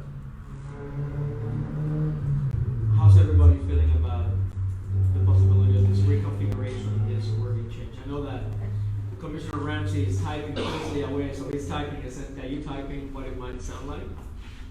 I'm just for my own purposes typing out so I can look. But are we saying that still the order that we had a conversation about What I would still propose, stays? I would propose the following, okay? Can I read what I would propose? Of course. Officers should not ask if a person is on probation or parole if a person has correctly identified themselves either verbally or by presenting identification documents. Period. When officers deem it necessary to determine probation or parole status, it shall be checked, or they shall check it, they shall check it via a records check. It's an it, it's not a, it's an it, not a they. I mean, They shall Since- check since- it via a records check. But it's subjective of the, so they say officers, and you cannot refer to an officer in the general order as a they, it would have to be officers. If you're referring to the record, to the action on the record as an it, if you're referring to the officer, it cannot be a they on the general order, it should be officers. Okay, officers shall check it via a records check, Or officers shall conduct a records check. either way. Okay?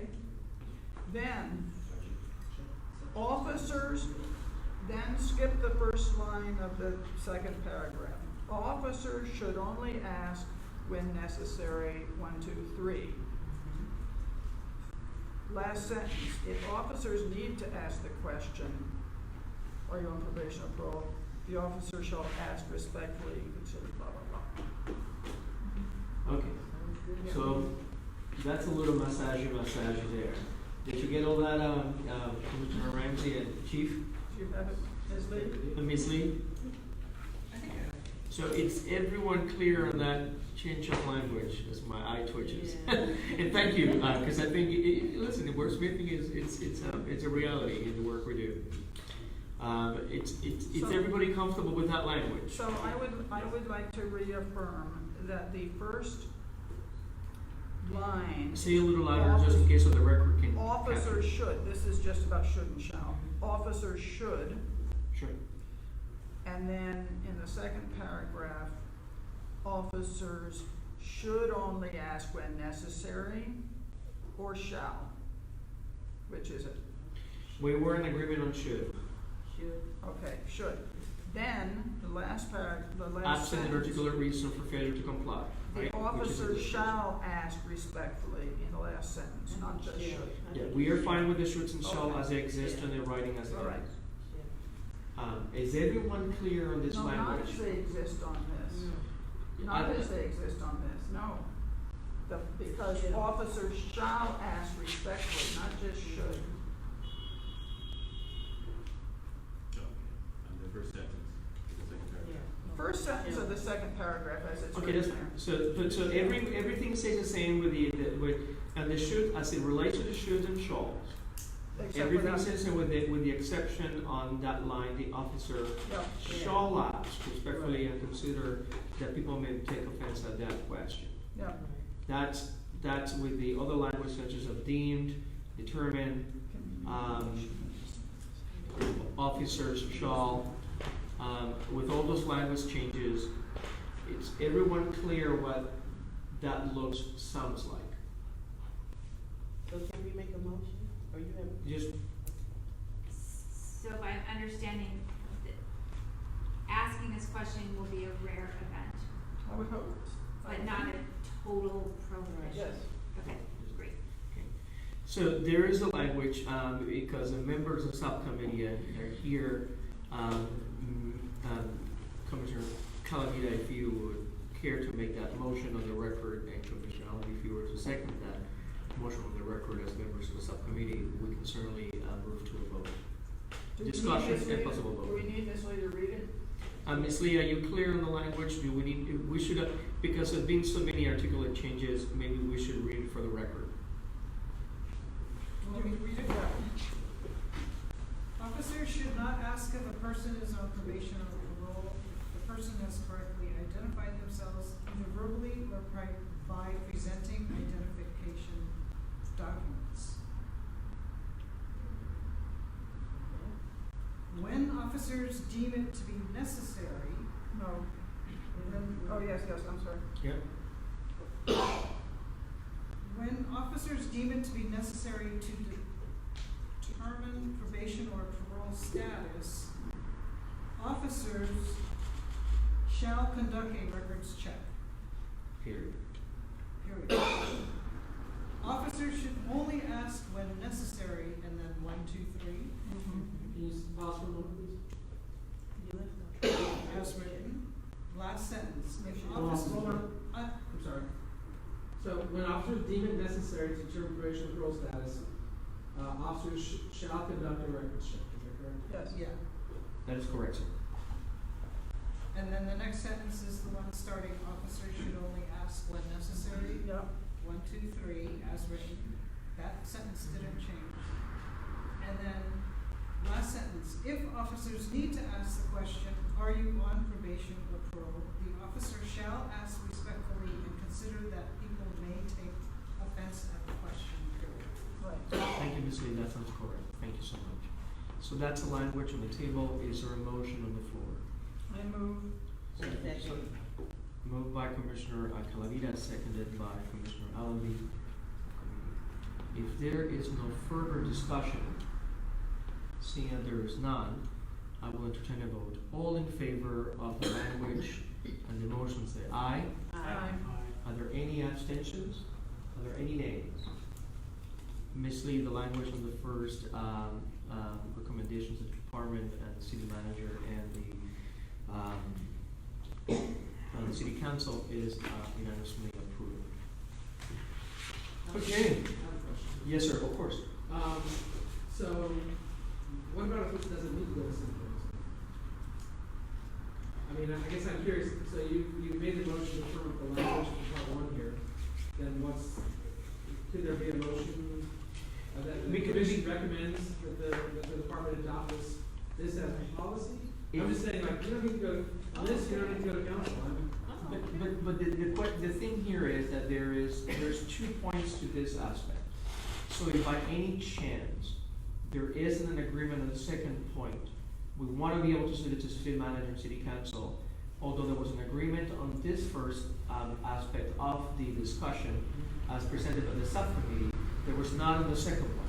And we want to be able to present both to the city council if needed as part of it. So my concern, very candidly, about the governance of this town is that if we send it to council and a council member takes it upon themselves to inject change into what you come up with, what I have agreed to, it's my responsibility and to follow through and issue this policy, it's resolved. Right. If you send this to council, then a council member from the dais with no previous notice can. I'm going to save you. It was not part of the motion. It was not part of the motion. I'm going to finish what I'm saying. A council member may from the dais, without warning, inject language change, which could result in the council voting a different outcome than what we've landed at. It's just a risk that I'm becoming more and more sensitive to.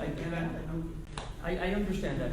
It's not part of the motion, but I will have to say for the record, because I'm being recorded, I definitely do not want to say indirectly or directly that that's not an option that city council can take either way.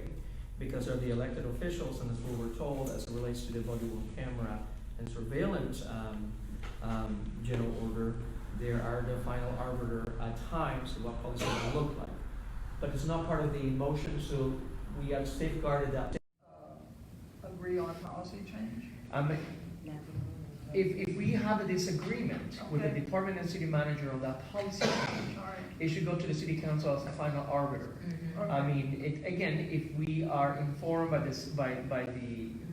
PRC officer Ms. Lee that it still has to go to city council because it's a change, then we can deal with that there. Okay. But as it stands right now, the change in policy language as submitted has been accepted.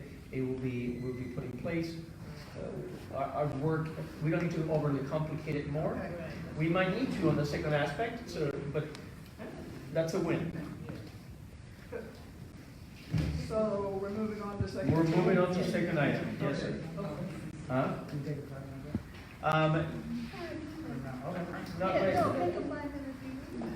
But can we, Ms. Lee's being requested, we take a 5-minute break. Let's just take a 5-minute break to come back. Because we're just getting, I think between the items of impartial policing and this second item, we might just be fully saturated in everything we can do. Okay. And We yes. do need to set our schedule for next week. Can you take that out of order? That's 10A. Folks, is it okay if we suspend the discussions on this item for a second and just go to 10A really quickly and resolve this issue for Ms. Lee? It's administrative, just in case our discussions take a little longer. So 10A, solitary life here, submitted still for the attorney. Ms. Lee, this is here in the handout as well, right? Or is it something? It's in the packet, It's on the page packet. 27. Does, Mr. you want to preface it to something, or just, does anybody have any concerns about it? I do want to point out, so, as per usual. Mr. has the floor. The meetings are set for the second and fourth Wednesdays of the month, except no meetings in August and one meeting each in November and December. There is one change to that. In February, the second Wednesday is a holiday, so I'm proposing that your first February meeting be February 5th. Other than that, and then in November, the second Wednesday is Veterans Day, so I'm suggesting November 18th, although that's because there's one meeting a month in November. One meeting in November, there's flexibility there. So 2020, you're proposing the meeting be on the 18th to the 11th, and on February, you're proposing the meeting be on the 5th instead of the 12th. The 5th and the 26th instead of the 12th, and the 5th instead of the 12th. So we'll have a meeting on the 5th and the 26th. The 5th and the 26th, right. 5th and the 26th. In February.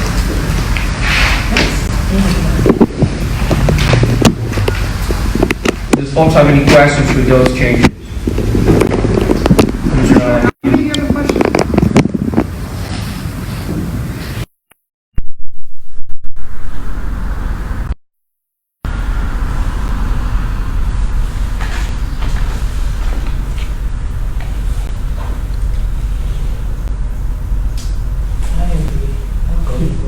So you do not, does anybody else have any concerns about it? So you don't need a motion, you just need unanimous consent? It could be by general consent.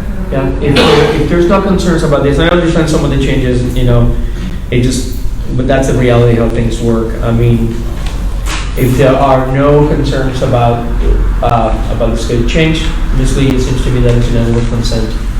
Okay. Thank you so much. Thank you. Okay, so let's go back to our discussion on item 9A regarding item 2, conducting searches of detainees that are on probation or parole.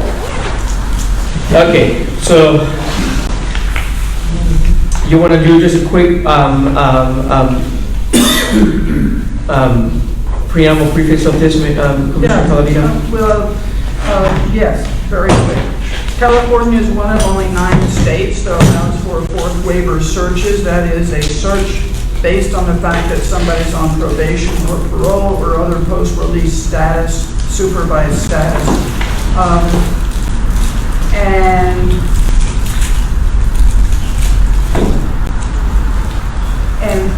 And this includes people who are on probation or parole for nonviolent crimes. Anytime an officer finds that a person is on probation or parole or knows ahead of time without asking, they can do a fourth waiver search, which means that the Fourth Amendment is being waived. So our proposed change would be to limit fourth waiver searches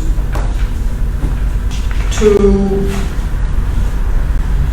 parolees or probationers who are on supervised release status because of a violent felony. For nonviolent offenses, fourth waiver searches would not be allowed according to this policy change. Again, we are one of only 9 states that allows for these suspicionless searches. And I should add that with regard to probation, we know that 72% of probationers are on probation for misdemeanors or other nonviolent offenses. And we heard from the assistant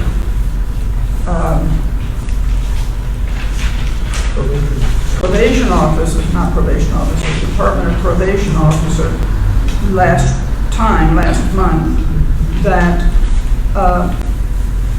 in the probation department, they actually calculate how much of a risk someone is, and for low-risk offenders, they recommend to their officers minimal or no intervention at all. with the understanding that sometimes intervention can be counterproductive. Therefore, we're proposing, the subcommittee is proposing, that these fourth waiver searches be limited to those who are on probation or parole for a violent offense. And for non-violent offenses, they would not be subject to these kinds of searches. Again, in other states, these searches are only allowed when requested specifically by a probation officer, or searches are only allowed when there's a suspicion, all kinds of different circumstances among the other 41 states. That's it. Okay, so before we go into this discussion, Chief, I'd like if you could hear your thoughts on this, just one more time. Well, I have a lot to talk about. I guess I'm trying to sort of get organized. I think that this would very much undermine our work in trying to keep the community safe for a whole bunch of reasons. People who victimize other people in our community are walking our streets carrying 3-4 separate probations. They have search clauses. The Fourth Amendment waiver is not a waiver made by the state on the person. It's the person agreeing to waive their right in exchange for their liberty for the resolution of the case. And probation and probation searches, I mean, I don't have data in front of me, and neither do you, about how often or frequently they occur. But off the top of my head, if you were to search Berkeley side and look for probation, I think you would find a whole bunch of cases where someone's on probation, they're stopped, a weapon or narcotic contraband recovered. It's we've recently been focused on folks who are creating problems in the downtown Telegraph, and most of those involve probation violations, and many of the person has a search condition, which results in them being discovered that they have meth and a meth pipe on them, or a weapon on them, when they're being contacted by officers who are familiar with, for example, stay away orders, which can be a condition of probation as well, right? That someone's supposed to stay away from a given location because they're causing problems there. So much work is done that involves probation, that taking this away, to me, severely undermines our work in keeping the community safe.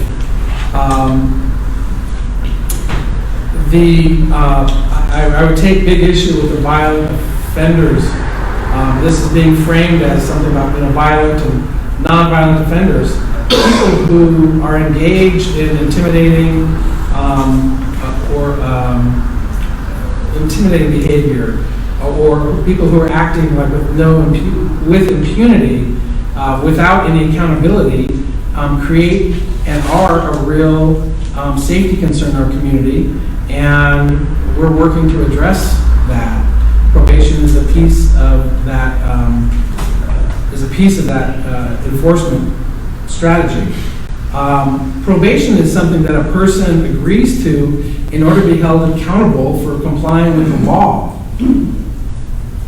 I hope we can agree on that. That's what happens. The person agrees to probation and that they will comply with the law.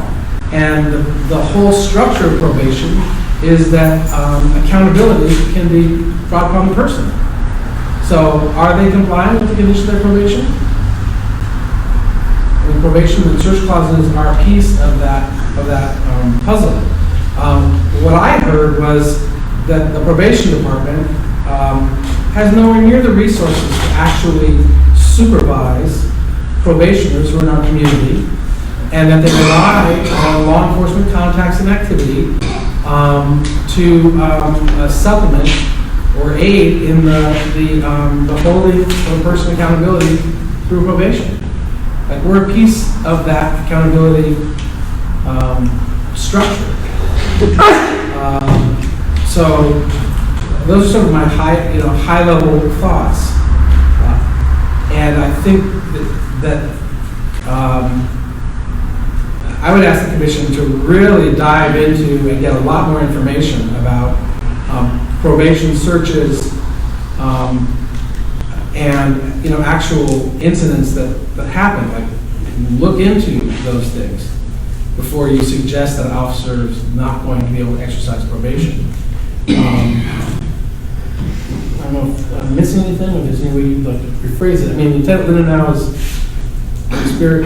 watching me. I'm a very experienced officer on the street, and I feel like in our discussions, I mean, we're getting guns and drugs out of cars from people who are engaged in dangerous activities and victimizing some people in our communities.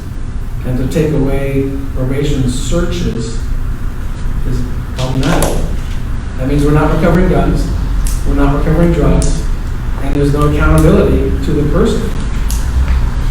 That's a problem. That's a major problem. Just a couple questions. I think And I'm a little bit at a loss in terms of Lieutenant Montgomery and Sergeant Fong not being here because of people's vacation schedules and so forth. So I have a few comments. I think you hit upon a couple of key issues. I will say, anytime searches are limited, inherent in that is that there may be something that's not found. So it's sort of trying to find where you think is appropriate to draw the line.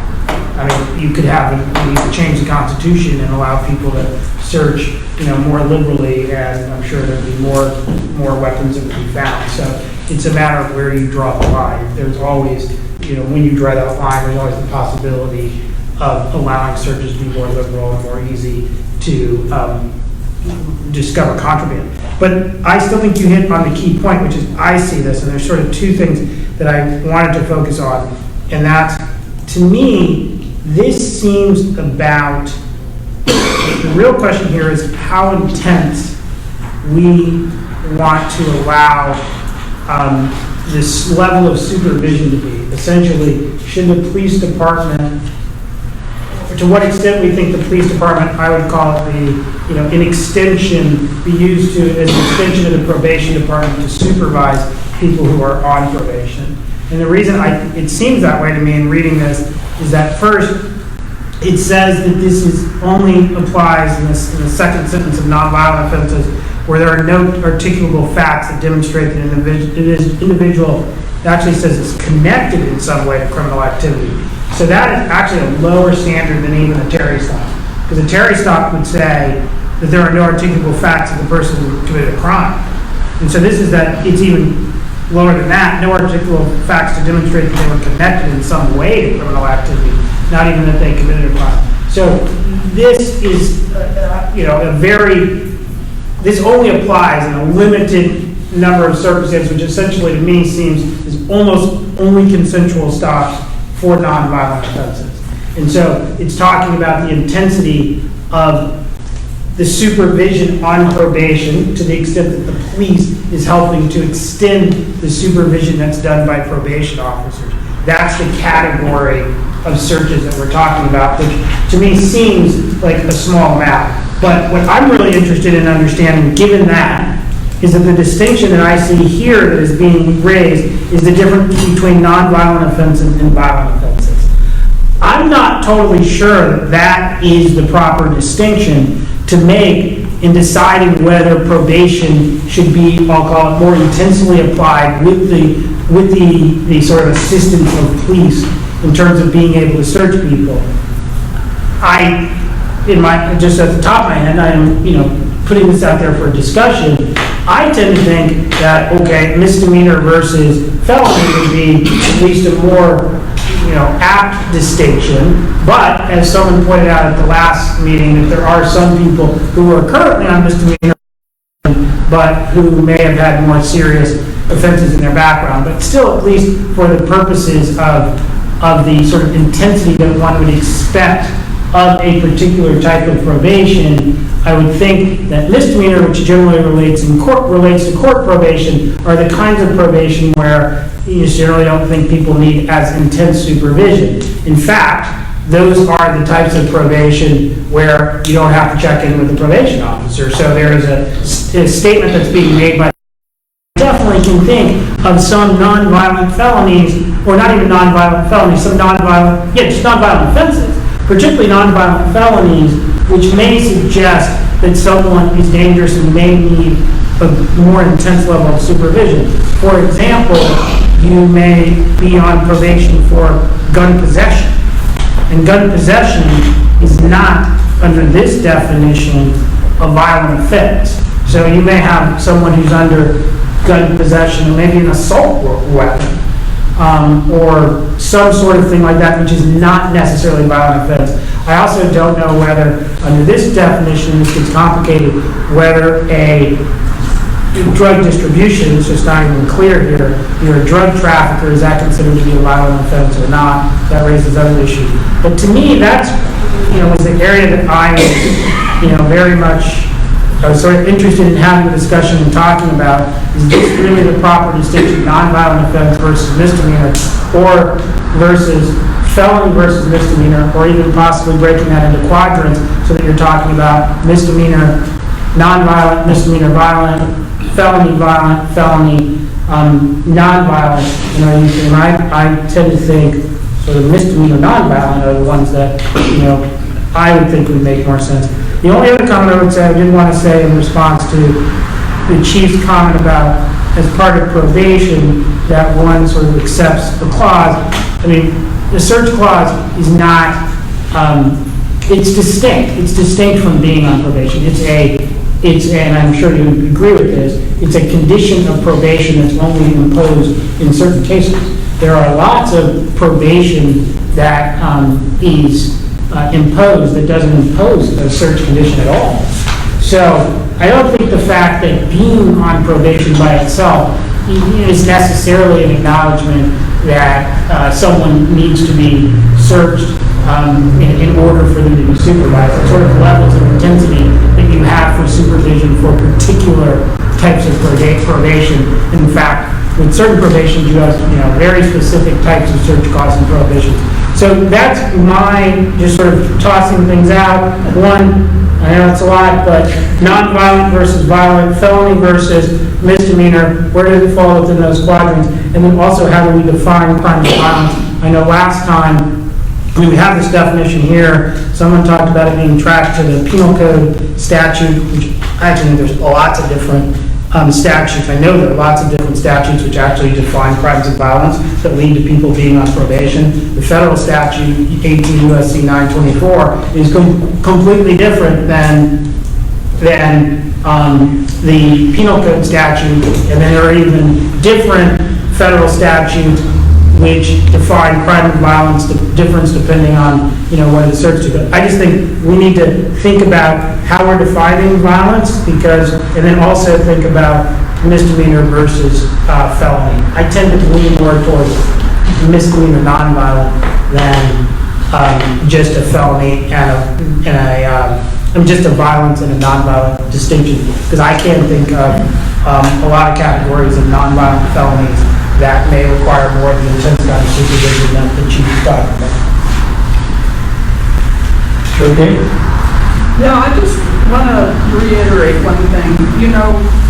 Motivating all of this, and Mr. Halpern said this at the beginning, motivating all of this is a concern for racial equity.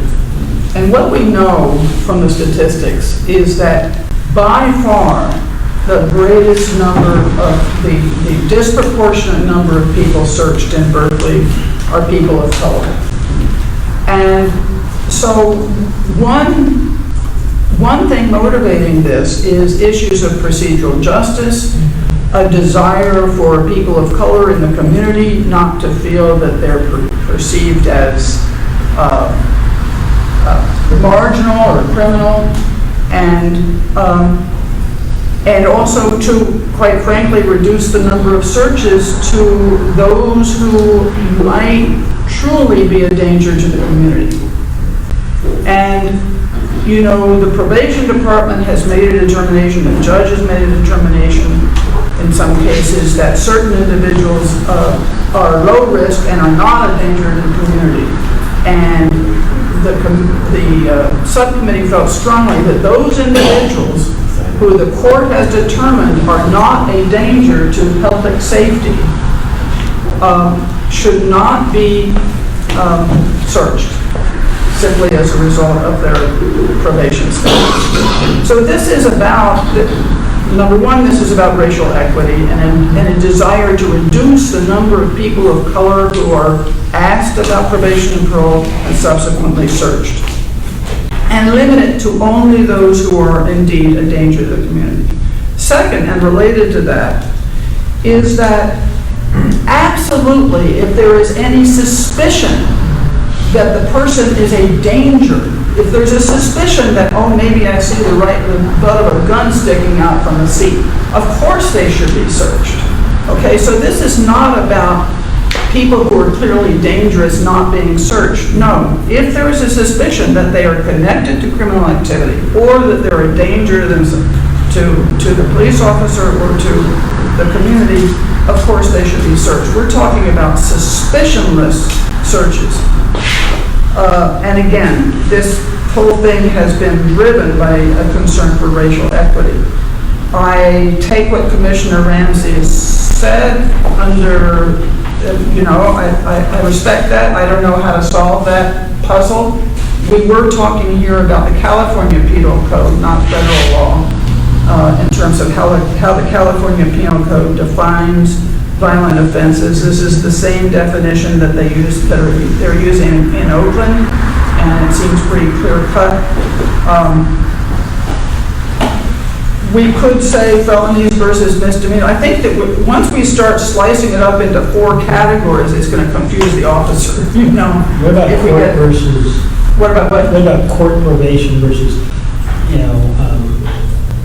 Well, we're also talking about parole. Is that even something you can find out when you do a clutch search? What? Whether someone's on court probation versus Court probation is misdemeanor probation, and nobody monitors it. Okay, and so that's presumably not seen as dangerous, but is that something? Possession, identity theft, everything. Yeah, but is that something that can be determined when you're doing a clutch search? If they're on court probation or yeah, your total kind of probation, no, yeah. Okay. You already said court probation is misdemeanor probation. I get that. Okay. It's quite it's a big swath of. They don't. Yeah, those are also probations that judges decided that someone doesn't even need to come in and check in with a probation. And also impose a search clause. But it gives a search clause. Okay. In some circumstances, not all court probations have search clauses.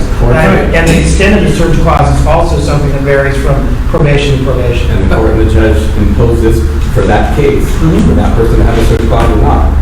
And then you want to circumvent that. It's not circumventing, it's seeing who will actually implement that search clause, whether it's just the probation officer or someone else. No. So let's keep on. I mean, my only concern is that there is a difference between procedural justice and constitutional. Procedural justice relates to policing, and constitutional policing. There's a difference here. I think the first aspect that we discussed today really covers the procedural justice aspect. It's interactions, it's community trust, it's respect, and ability for communities to have a voice in how they are interacting with law enforcement and legal practices. That's procedural justice. That's the first one.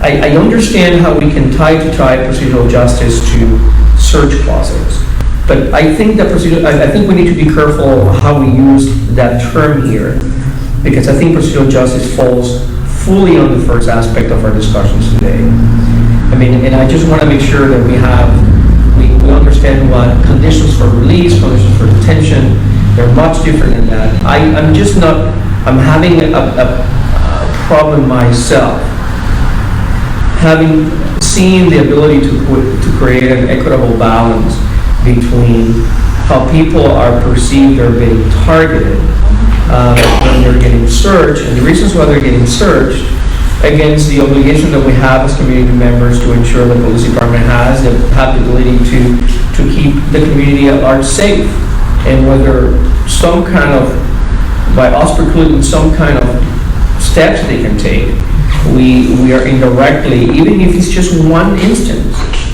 creating a level of an unsafe situation in which, I mean, something just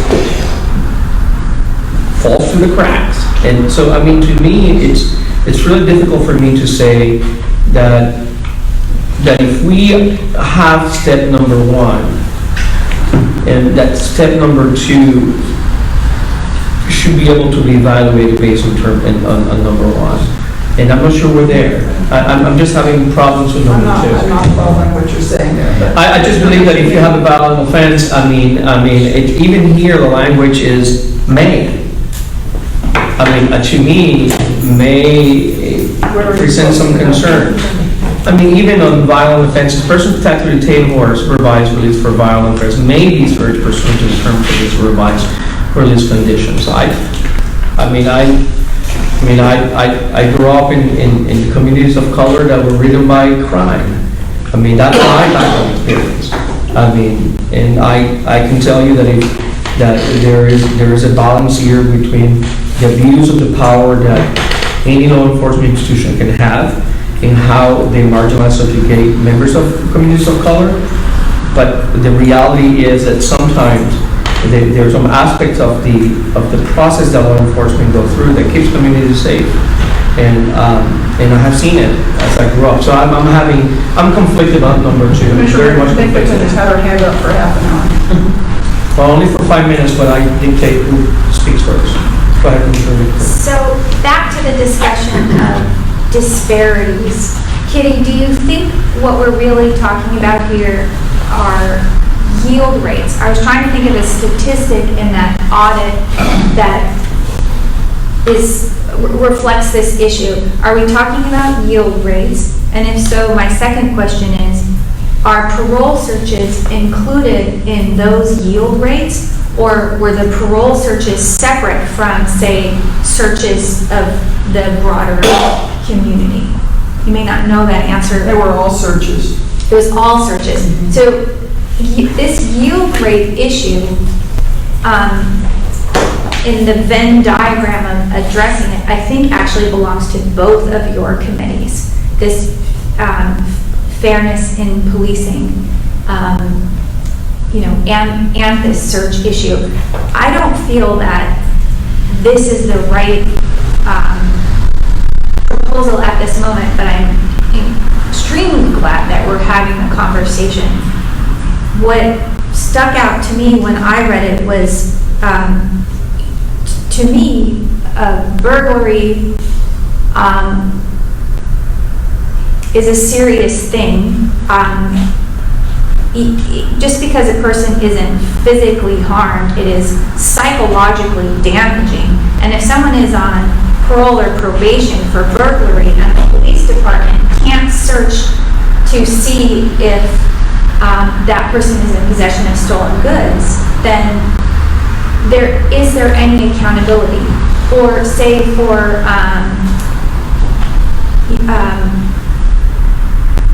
dangerous drugs, I'm not talking about, simple things, but, having lost a person to an illicit substance, to say, well, that's a nonviolent thing.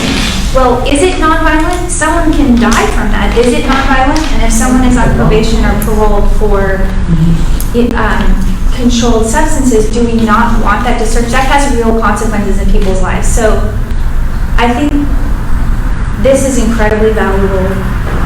These two groups need to talk to each other, and then ultimately what we're trying to do is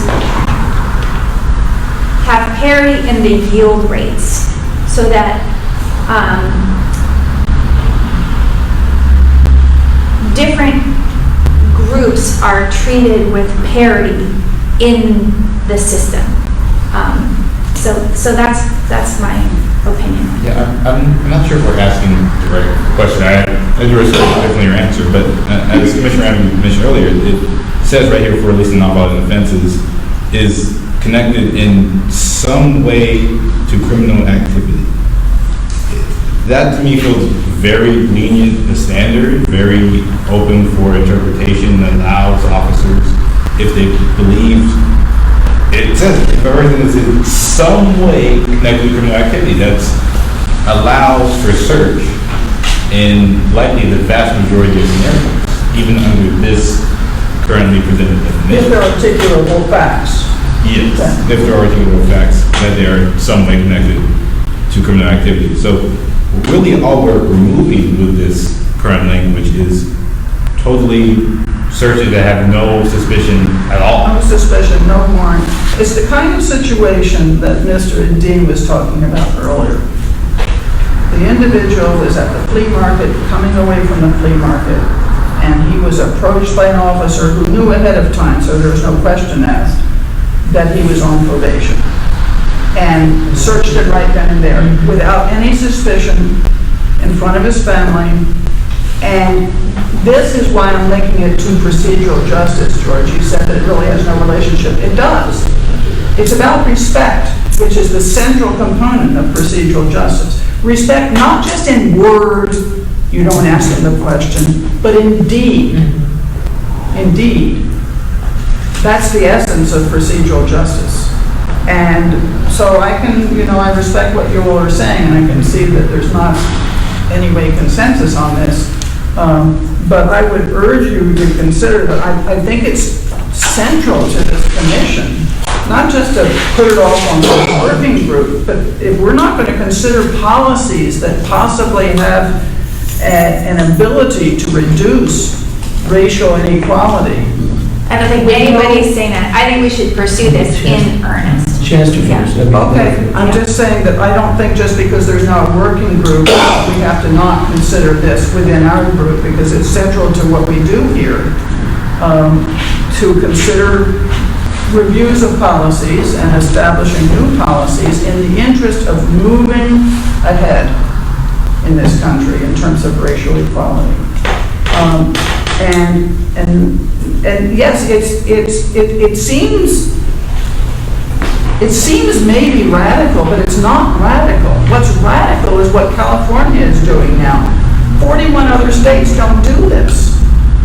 And it's not as if they have a huge, larger crime problem than California does as a result of not being able to search people. And I want to go back to something Commissioner Ramsey said earlier, and that is that there's always a point at which you have to say, okay, we're not going to do this particular thing, even though by not doing that, one thing might fall through the cracks.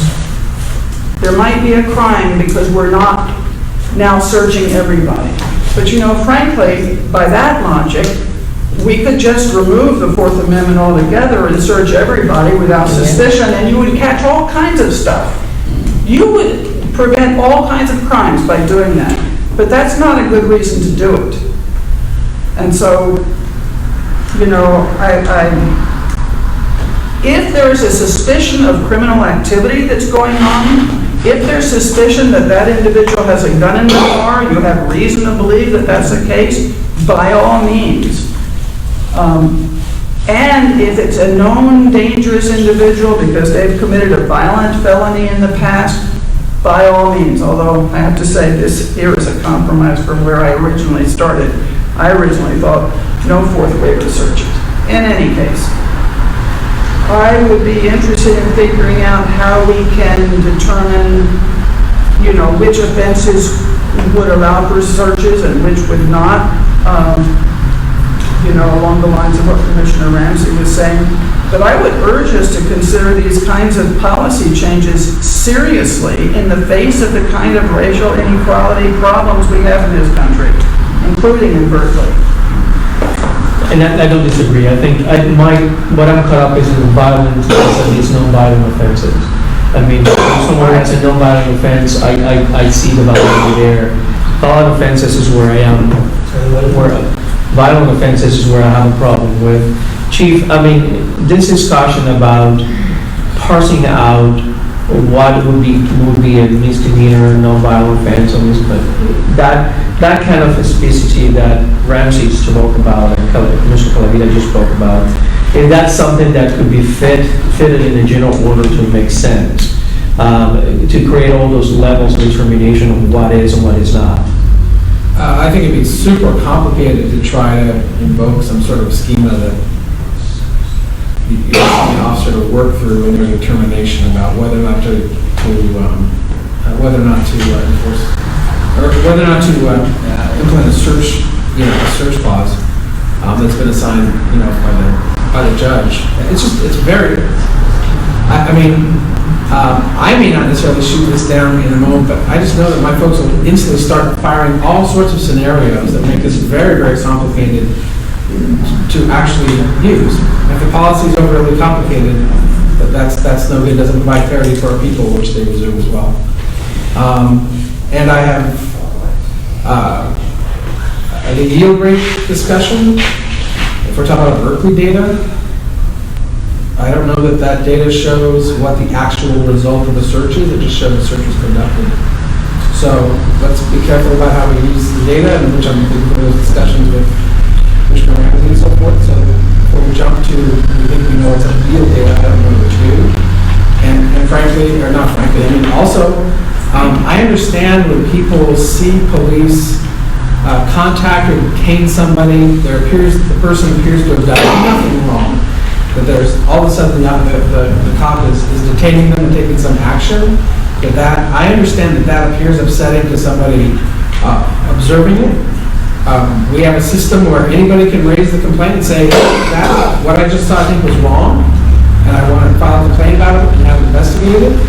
But we have to be careful about taking anecdote where we don't know what was in the officer's mind. We just have no idea. And so I want to be very careful about, or I feel obliged to be really careful about policy in terms of basing it on that anecdote versus data. Part of what Commissioner Calavita, the story she told, which I believe Mr. Dean also told, I feel like I have to recognize that we don't know, unless there was a complaint and there was somebody looking into that moment. I don't know that incident. I don't know when it occurred. I don't have the ability to find out if an officer received information that zeroed the officer in on that person, thinking that they're going to exercise the search clause and come up with something. The officer is always required to treat somebody with respect. The whole shall and should and respect, I think that respect is a piece of another policy just about treating people with respect. So I don't think there's actually a discordance between the tenets of procedural justice, the importance of an officer when they contact somebody using those tenets while exercising a search clause. Give the person voice. Right? Treat them with neutrality. Be transparent about why they're being stopped or what's going on. Treat them with respect and transparency to let them know what's going on. Those to me are not divergent things.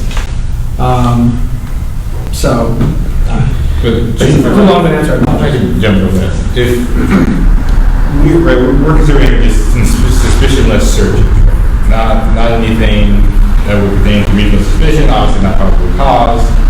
I find it hard to believe that there would be any person of color who, if you articulated to them, hello, my name is officer this and that, and I'm stopping you for absolutely no articulable fact or reason, and I'm going to conduct a search.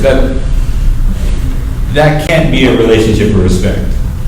There's no way, And in a reasonable suspicion example or probable cause, we're not having this conversation, right? We're strictly talking about in cases where an officer potentially knows someone is on parole or probation and just goes up to them and stops them for no articulable reason. That's all we're talking about. So I feel like most of your concerns are handled under, the reasonable suspicion or probable cause standards.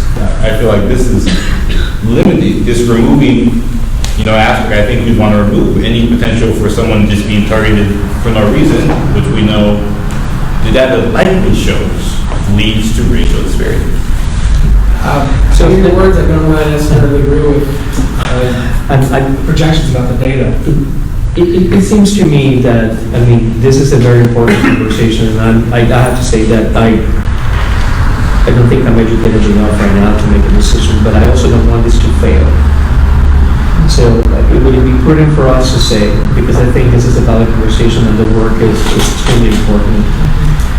So I need to educate myself just a little bit more, and that's my fault. Is it possible for us to postpone the discussion to the next meeting Because right now, as it looks right now, there will be a motion on the floor that will pass this. And I want to make sure that and this is the first time that we actually have discussed this really in depth.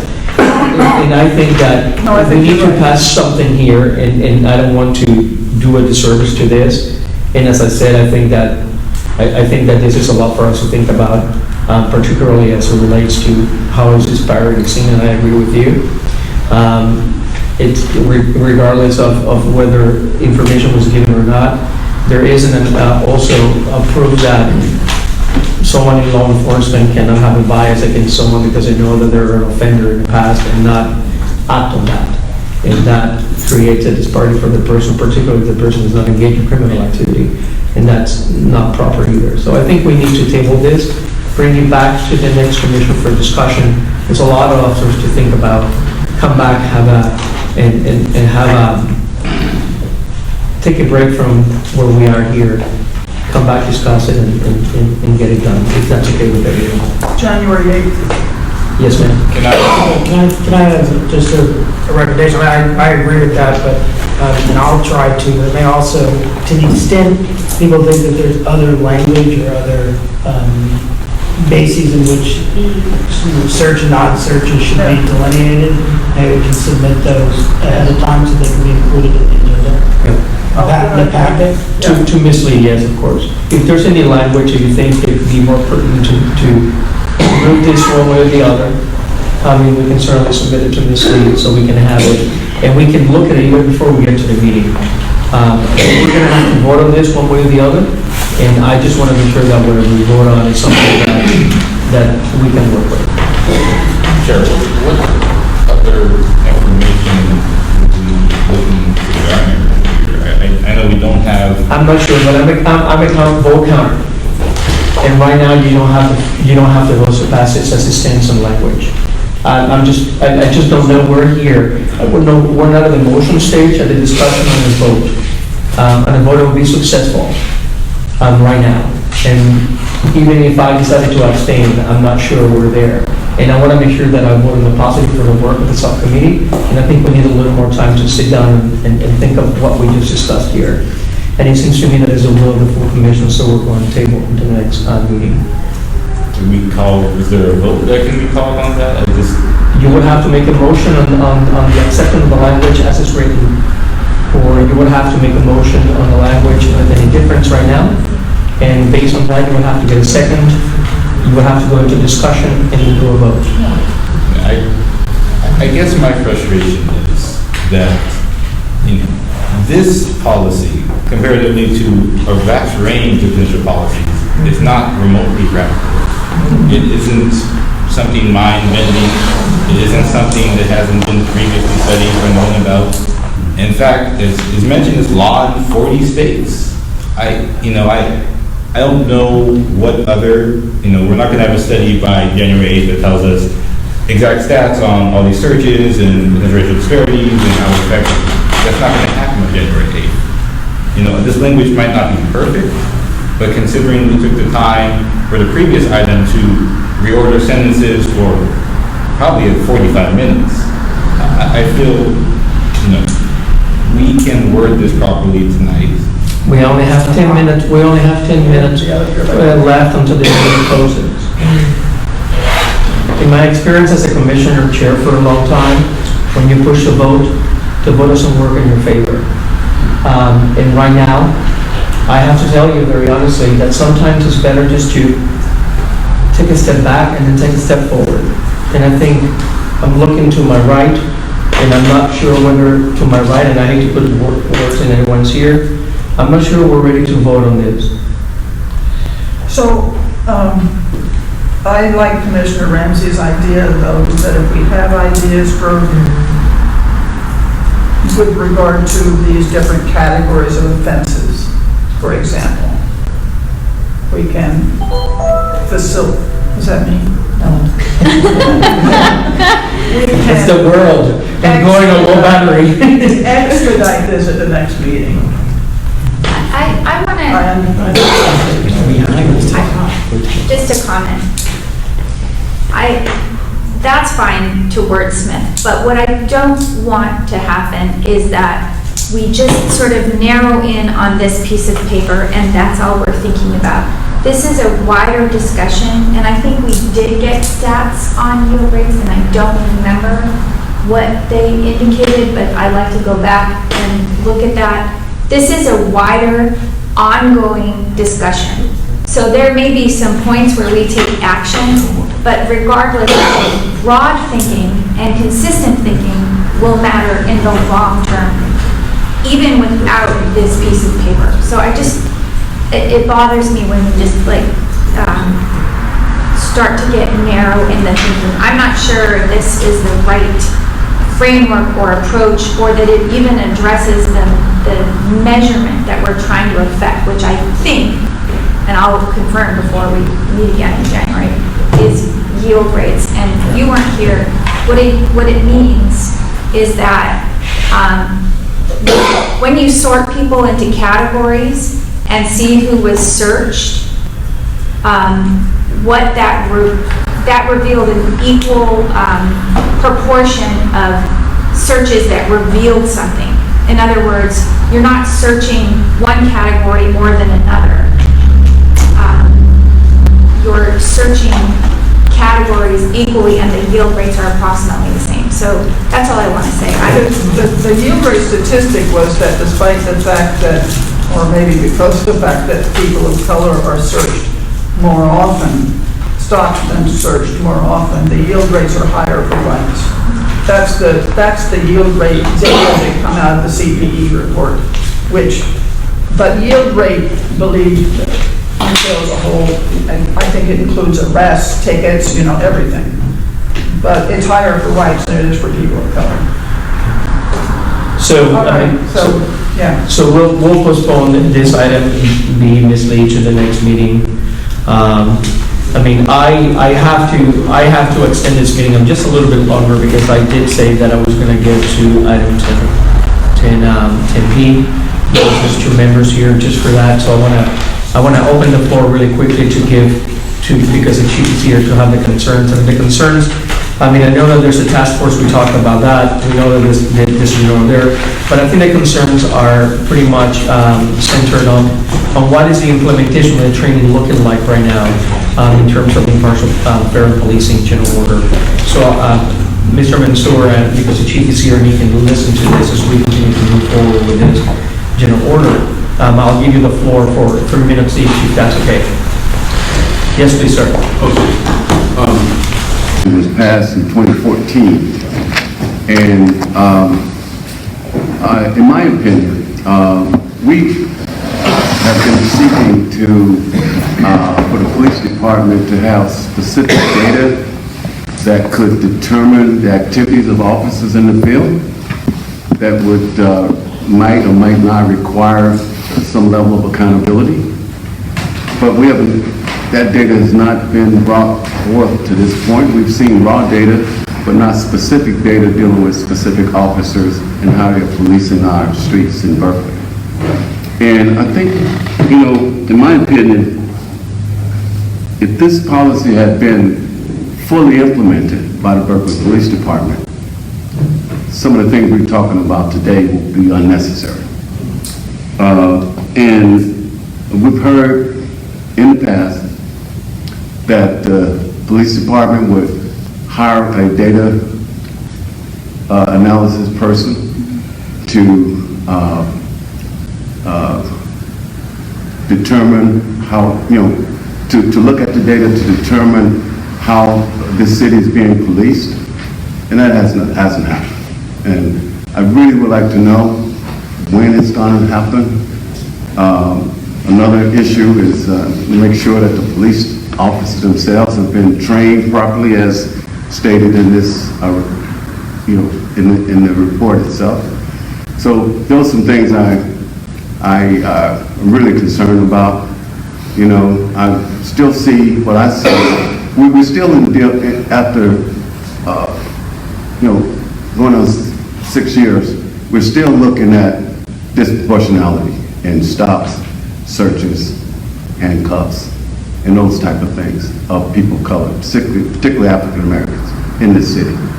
So I don't see any decrease in those kind of activities, and just would like to know what the police department is doing to close that gap. You know, as an African-American person living in the city for over 30 years, I don't think we should continue to have to deal with disproportionality on that level, you know, and particularly since we have a policy here that we could use, should be able to use to determine when and where accountability should be enforced. So that's my position. Thank you. Did you want to add something to that, sir? Well, I really have nothing to add to that because I've worked with Mr. Dean and the NAACP and the ACLU that have worked on this problem, asking those questions from almost the end of year one till now.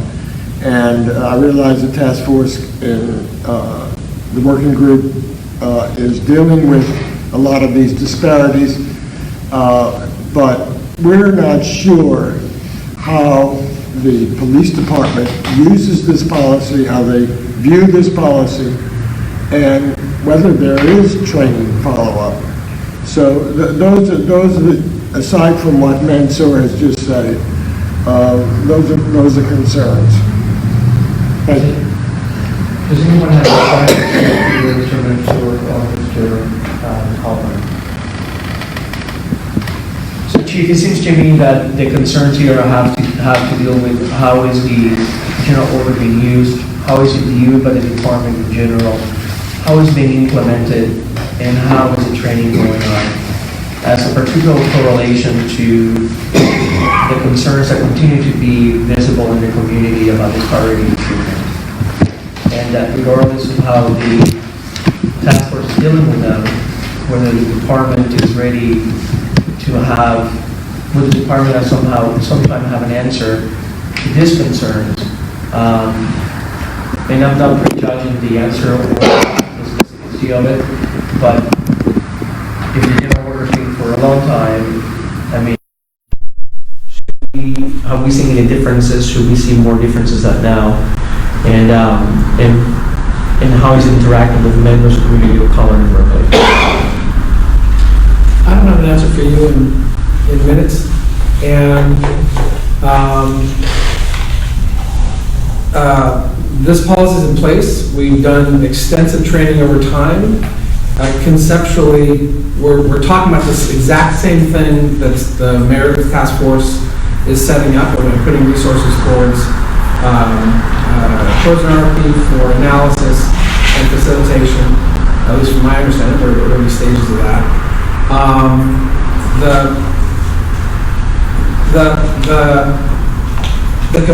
The problem is we have disparity in our society, and if you are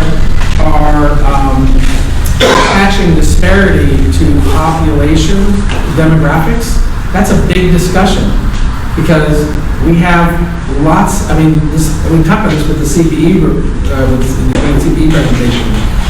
There has not been identified that I'm aware of a method that really sheds light, so long as you're having training, so long as you're doing constitutional policing, that shed light on what steps to deal with the disparities. I feel like that on one hand we're being asked to somehow affect these disparities that are such a broad scope and scale beyond what police work is, that it's very frustrating to me.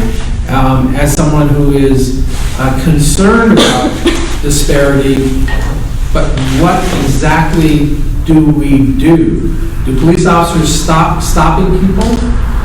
You haven't measured yet, nor have you come up with a way to measure the fact that officers don't necessarily know the races of the people they deal with.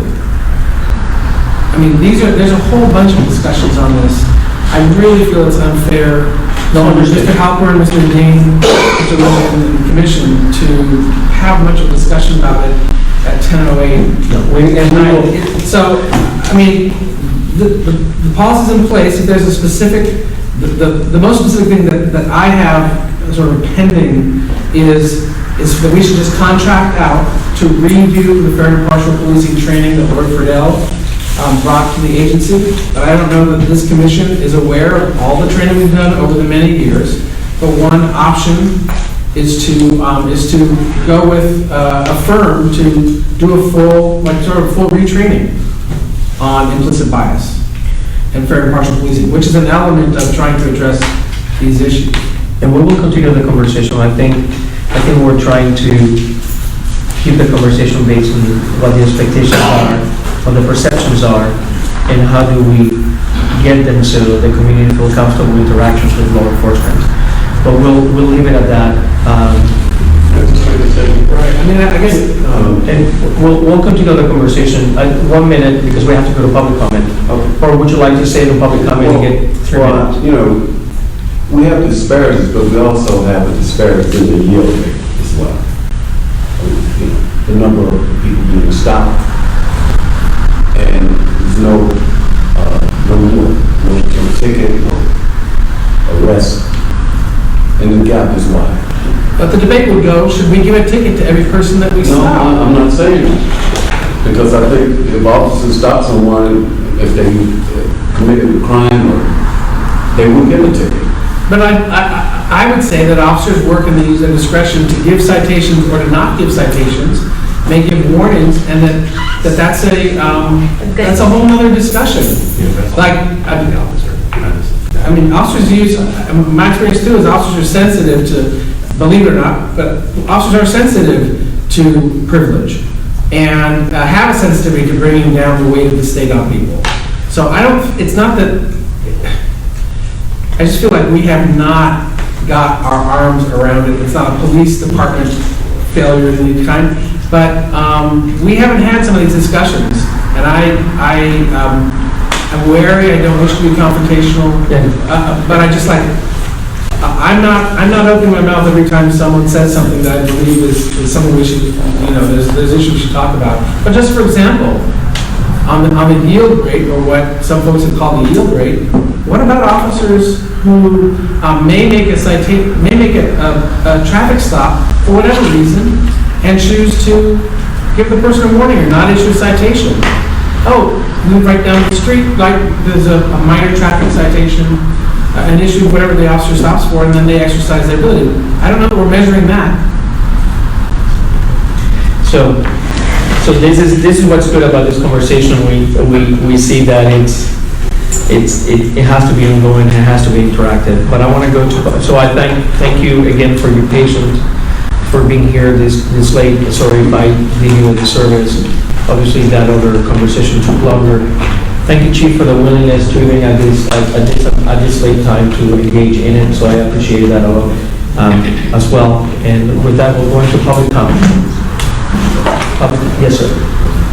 Shown the video in my volunteer status as a member of Berkeley Cop Watch of a Berkeley police officer asking someone for their ID downtown Berkeley, who was panhandling, and was told by that officer that panhandling had been recently declared illegal in Berkeley. People were not allowed to panhandle, nor ask for food. Show me that video. Pardon me? It's public comment. Oh, it will be available when the person makes it so.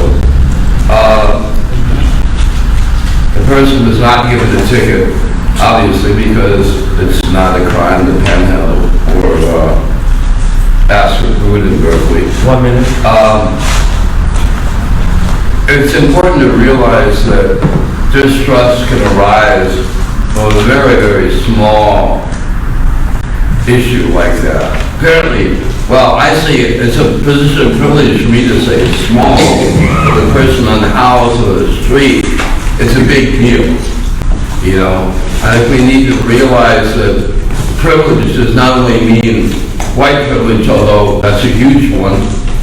It's also economic privilege. It's being housed privilege. Cognitive dissonance is ignorance, and ignorance in this case, it's okay to be ignorant if you don't know something, but if you're educated about it and remain ignorant, then there's a big error and fault going on. Time. That's it. Thank you, sir.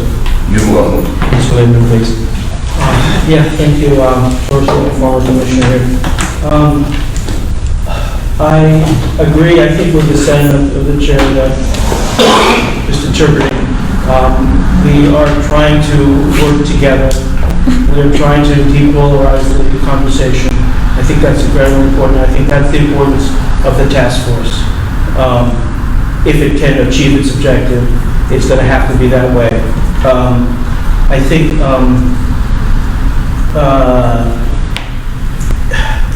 the question for me about B4 and the current policy, the department may be following the letter of the policy. There's a question about whether it's really enacting the spirit of it, which is to overcome disparities. I